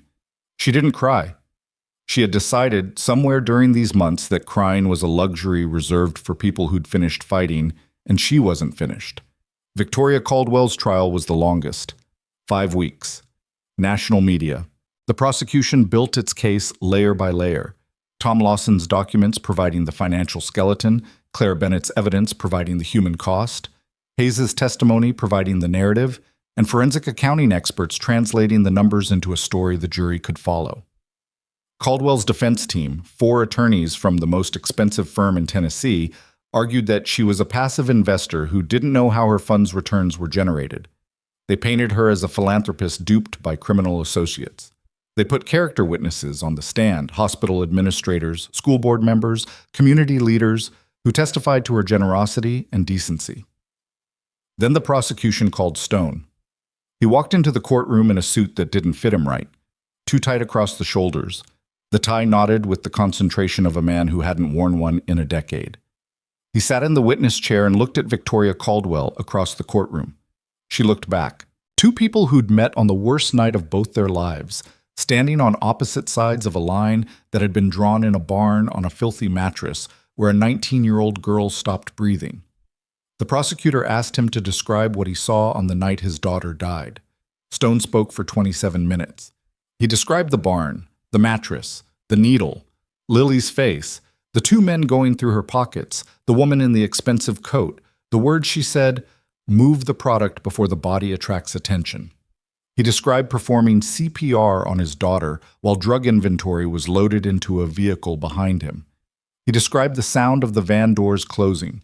He described the silence after they left. He described the voicemail. She said, "Dad, I'm scared. I want to come home." His voice didn't break. It had been broken for 2 years. It had nothing left to fracture. "I was asleep. I didn't answer. My daughter called me because she was scared and I didn't answer the phone." The courtroom was silent. Jurors were crying. The judge was motionless. Caldwell's lead attorney didn't cross-examine. There was nothing to cross-examine. There was nothing to attack. There was only a father who missed a phone call and a daughter who didn't get to come home. The jury deliberated for 2 days. Life without parole. Victoria Caldwell stood when the verdict was read and straightened her pearls and walked out of the courtroom between 2 U.S. Marshals with the composed posture of a woman who had always known exactly what she was and had simply been waiting for the rest of the world to find out. The empire collapsed completely. Follow-up investigations led to 17 additional arrests: deputies, county officials, medical examiners, business owners who'd facilitated money laundering. The Riverside Police Department was placed under state oversight. The county assessor's office was audited. The Millbrook property was seized and demolished. Where the barn had stood, the county eventually planted a small garden with a bench and a plaque listing the names of those who died there: Lily Reeves, Marcus Bennett, 3 others whose stories had never been told until now. Clara Bennett attended every day of every trial. She sat in the gallery in her Sunday clothes with her thick glasses and her silk scarf and a folder in her lap containing copies of every document she'd collected over 2 years of being told she was a grieving old woman who needed to move on. She didn't speak to reporters. She didn't give interviews. When the verdicts came in, she went home to her house on Maple Street and sat in her kitchen and drank tea and looked at the photographs of her grandson and allowed herself, finally, to feel what she'd been holding back since the day they told her Marcus was dead. A grief so vast and so patient that it had waited inside her like water behind a dam, and now that the dam was breaking, it came quietly, without violence, filling every room in the house with a sorrow that was also, in its own way, a kind of relief. She had been right. She had always been right. And now the world knew. Emma enrolled in law school 7 months after the last trial ended. She applied to 3 schools and was accepted by 2. She chose the one in Nashville because it was close enough to Riverside to drive back on weekends and far enough away to breathe. Her application essay was 4 pages long. She wrote about what it meant to seek justice in a system designed to deny it. Not in abstract terms, not in legal theory, but in the specific granular reality of a woman in a wheelchair trying to file a complaint at a police station where the officers were paid by the people she was complaining about. The admissions committee called it the most compelling personal statement we've received in 11 years. She didn't know that until later. She wouldn't have cared. She was tired of being compelling. She wanted to be effective. Stone rebuilt the garage. Not right away. The first few weeks after the trials, he didn't do much of anything. He sat in the bay on his overturned milk crate and smoked and looked at the wall and existed in the particular stillness of a man who'd spent 2 years preparing to die and was now confronted with the inconvenient reality of being alive. The fire damage was structural in places. The front wall needed reframing, the wiring had to be replaced, the roof leaked where heat had warped the metal sheeting. He did the work himself, slowly, 1 task per day, because the rhythm of physical labor was the only language his body understood. Big Mike stayed for 3 weeks and helped with the heavy lifting, literally. He carried cinder blocks and held beams while Stone bolted them into place, and they worked in the comfortable silence of 2 men who'd known each other long enough that conversation was optional. His knee bothered him less than usual, or maybe he just complained about it less. When the framing was done, he rode home to Ohio, where he had a small house and a dog and a neighbor who'd been watering his plants. He called Stone every Sunday at 9 in the morning. Stone usually answered. When he didn't, Mike called back at 9:15, and Stone always answered then. Mama D left after the first trial. She had a life in Alabama, a job at a veterans counseling center, a small apartment with a balcony where she grew tomatoes, a community of women she met with every Tuesday evening to talk about the things they'd carried home from service and couldn't set down.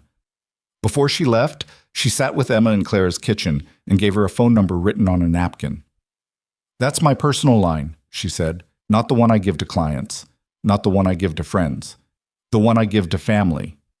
Emma folded the napkin and put it in her jacket pocket and kept it there for the next 4 years, transferring it from jacket to jacket as the seasons changed, until the ink faded and the napkin frayed and she'd long since memorized the number anyway. Tex was the hardest to read and the first to leave.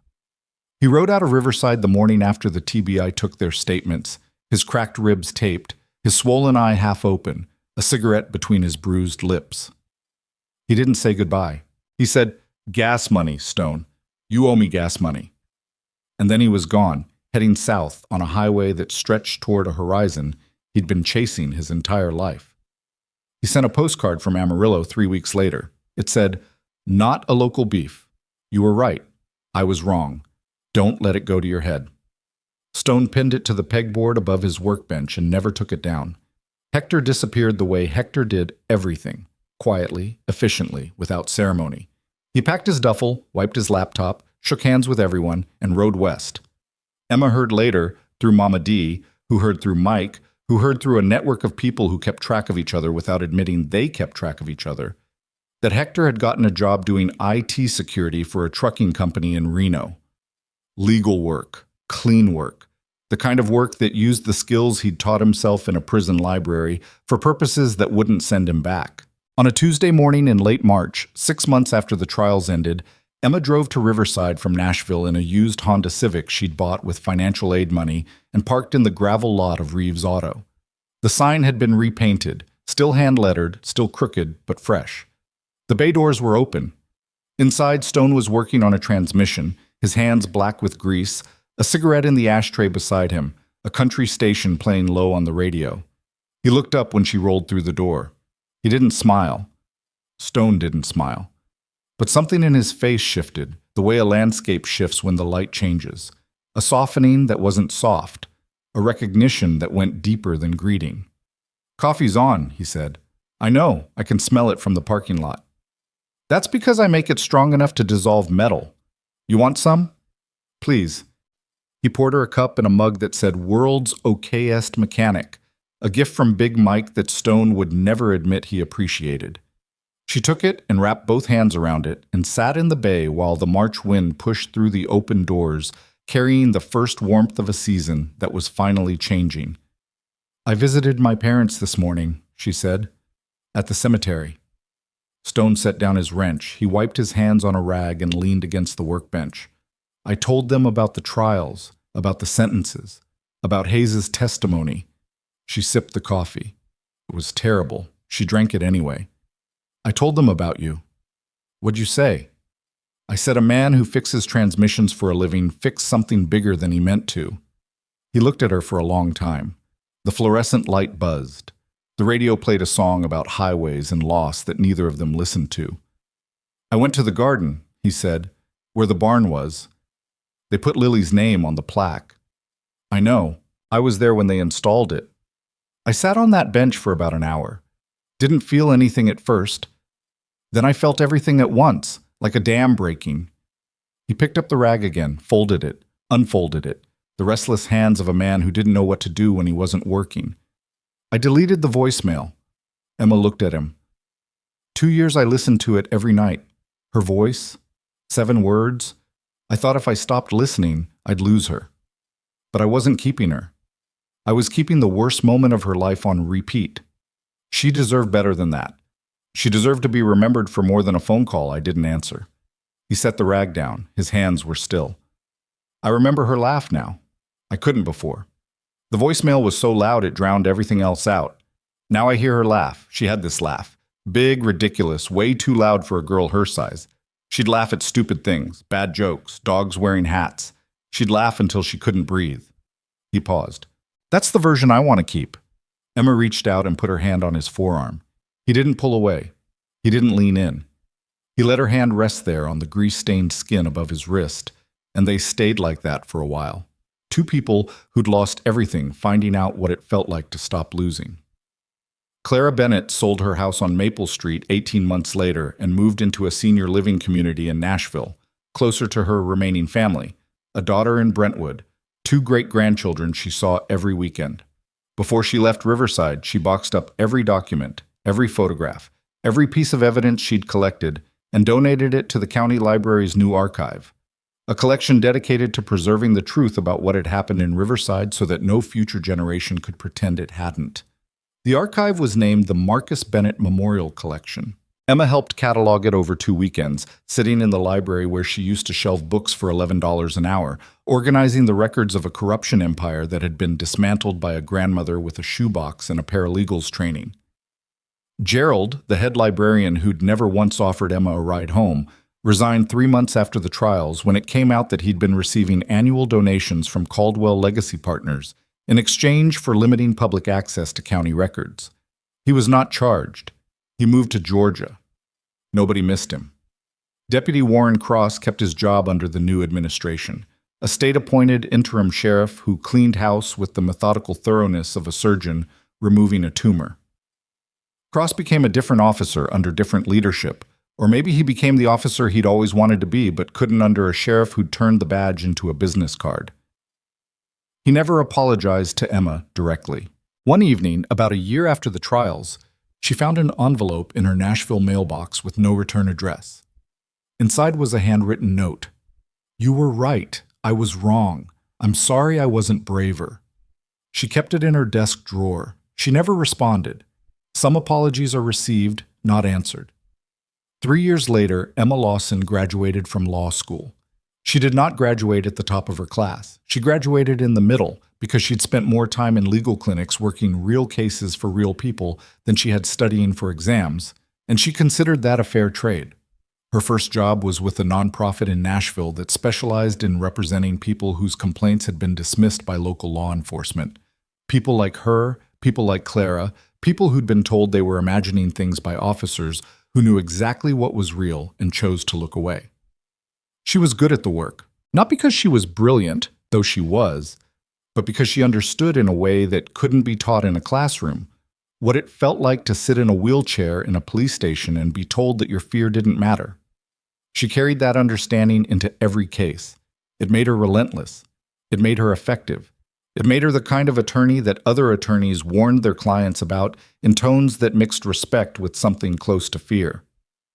On the day she won her first major case, a wrongful death suit against a county sheriff's department that had covered up an in-custody death, she drove to Riverside. She parked in the gravel lot. She rolled through the bay door. Stone was exactly where he always was, on his milk crate, wrench in hand, cigarette in the ashtray, radio playing something low and country. "I won," she said. "I know, Mama D called." Of course she did. He poured her coffee in the world's okayest mechanic mug. She took it. The coffee was still terrible. She still drank it. They sat in the garage as the afternoon light moved across the concrete floor, and the shadows lengthened and the air cooled with the coming of evening. They didn't talk about the case. They didn't talk about the trials. They talked about nothing. About the transmission Stone was rebuilding. About the stray cat that had adopted the garage. About Big Mike's latest phone call in which he described, in extensive detail, his dog's new trick of stealing socks from the dryer.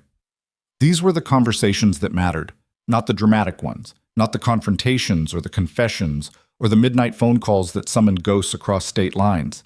The ones that mattered were the small ones, the daily accumulation of presence, of showing up, of choosing to exist in someone's orbit, not because of crisis, but because of something quieter, something that didn't need a name. Around 6 o'clock, Emma heard a sound in the distance that made her stop mid-sentence. A low rumble. Familiar. Growing. The unmistakable roll of Harley engines, not one, but several, approaching from the highway, their sound filling the valley like a heartbeat amplified to the scale of weather. She looked at Stone. He was already looking at the road. "Did you know about this?" Mama D might have mentioned something. They came down Old Mill Road in formation, Big Mike in front, his red beard catching the last light. Mama D behind him with her braids flying, Tex lean and angular on his left, Hector solid and quiet on his right. 4 motorcycles.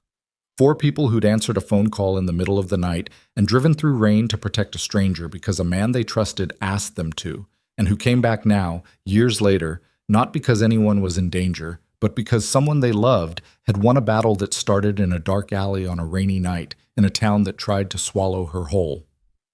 They parked in a line beside Stone's Softail. Engines ticked as they cooled. Boots crunched on gravel. Big Mike dismounted with a 6-pack in one hand and a grin on his face. Mama D carried a grocery bag that suggested she intended to feed everyone whether they were hungry or not. Tex walked in and tossed a gas receipt on Stone's workbench without a word. Hector set his duffel down by the door, looked around the rebuilt garage and nodded once, the nod of a man who approved of the repairs. They gathered in the bay as the sun went down. Folding chairs and milk crates and the tailgate of Tex's van arranged in a rough circle. Cold beer and hot coffee and Mama D's cooking, something with rice and peppers that filled the garage with a smell so good it almost disguised the motor oil. Clara Bennett's voice on speakerphone from Nashville, crackly and warm, asking if someone would save her a plate, even though she was 120 miles away. No speeches, no toasts, no grand declarations about what they meant to each other.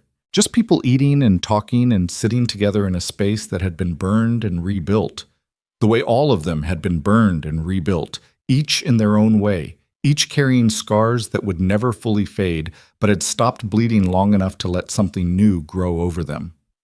Emma sat in her wheelchair at the edge of the circle, the manila envelope nowhere in sight. It was in an evidence archive now, cataloged and preserved, its work finished. She held her coffee mug in both hands and watched these people, these broken, stubborn, impossible people, and felt something she hadn't felt since before the accident. Not happiness, exactly. Happiness was too simple a word for something this complicated. What she felt was the sensation of being held, not physically, but structurally. The way a bridge is held by its supports. The knowledge that if she fell, someone would catch her. The knowledge that she was not alone, had not been alone since the night a man on a Harley appeared in an alley, like a ghost who'd decided, against all evidence and instinct, to haunt the living instead of the dead. Stone sat across from her on his milk crate, a beer in one hand, the other hand resting on his knee. He looked older than he had 6 months ago and younger than he had 2 years ago. The paradox of a man who was aging in one direction and healing in another. The garage around him was clean and functional, the tools organized, the workbench clear. A stray cat slept on a pile of shop rags in the corner. The fluorescent light still buzzed. Some things didn't change. He caught her looking at him. He didn't smile, but the corners of his eyes creased, just slightly, and he raised his beer an inch off his knee. Not a toast, an acknowledgement. The smallest possible gesture carrying the largest possible weight. She raised her coffee mug back. Outside, the Tennessee night settled over Riverside like a blanket pulled up to the chin of a town that was finally learning to sleep without nightmares. The streetlights on Main Street buzzed to life. The neon signs along the strip bled pink and green into gutters that were dry for the first time in weeks. Somewhere a dog barked, somewhere a car door closed, somewhere a family sat down to dinner in a house that no longer sat in the shadow of a system designed to consume them. And in a garage on the edge of town where the streetlights ended and the tree line began, the sound of voices and laughter carried through the open bay doors and drifted into the dark. The sound of people who had found each other, not because the world was kind, but because the world was cruel, and they had chosen, deliberately and stubbornly and against every odd, to be kind anyway. The engines cooled in the gravel lot. The stars came out over the valley, and the night was still.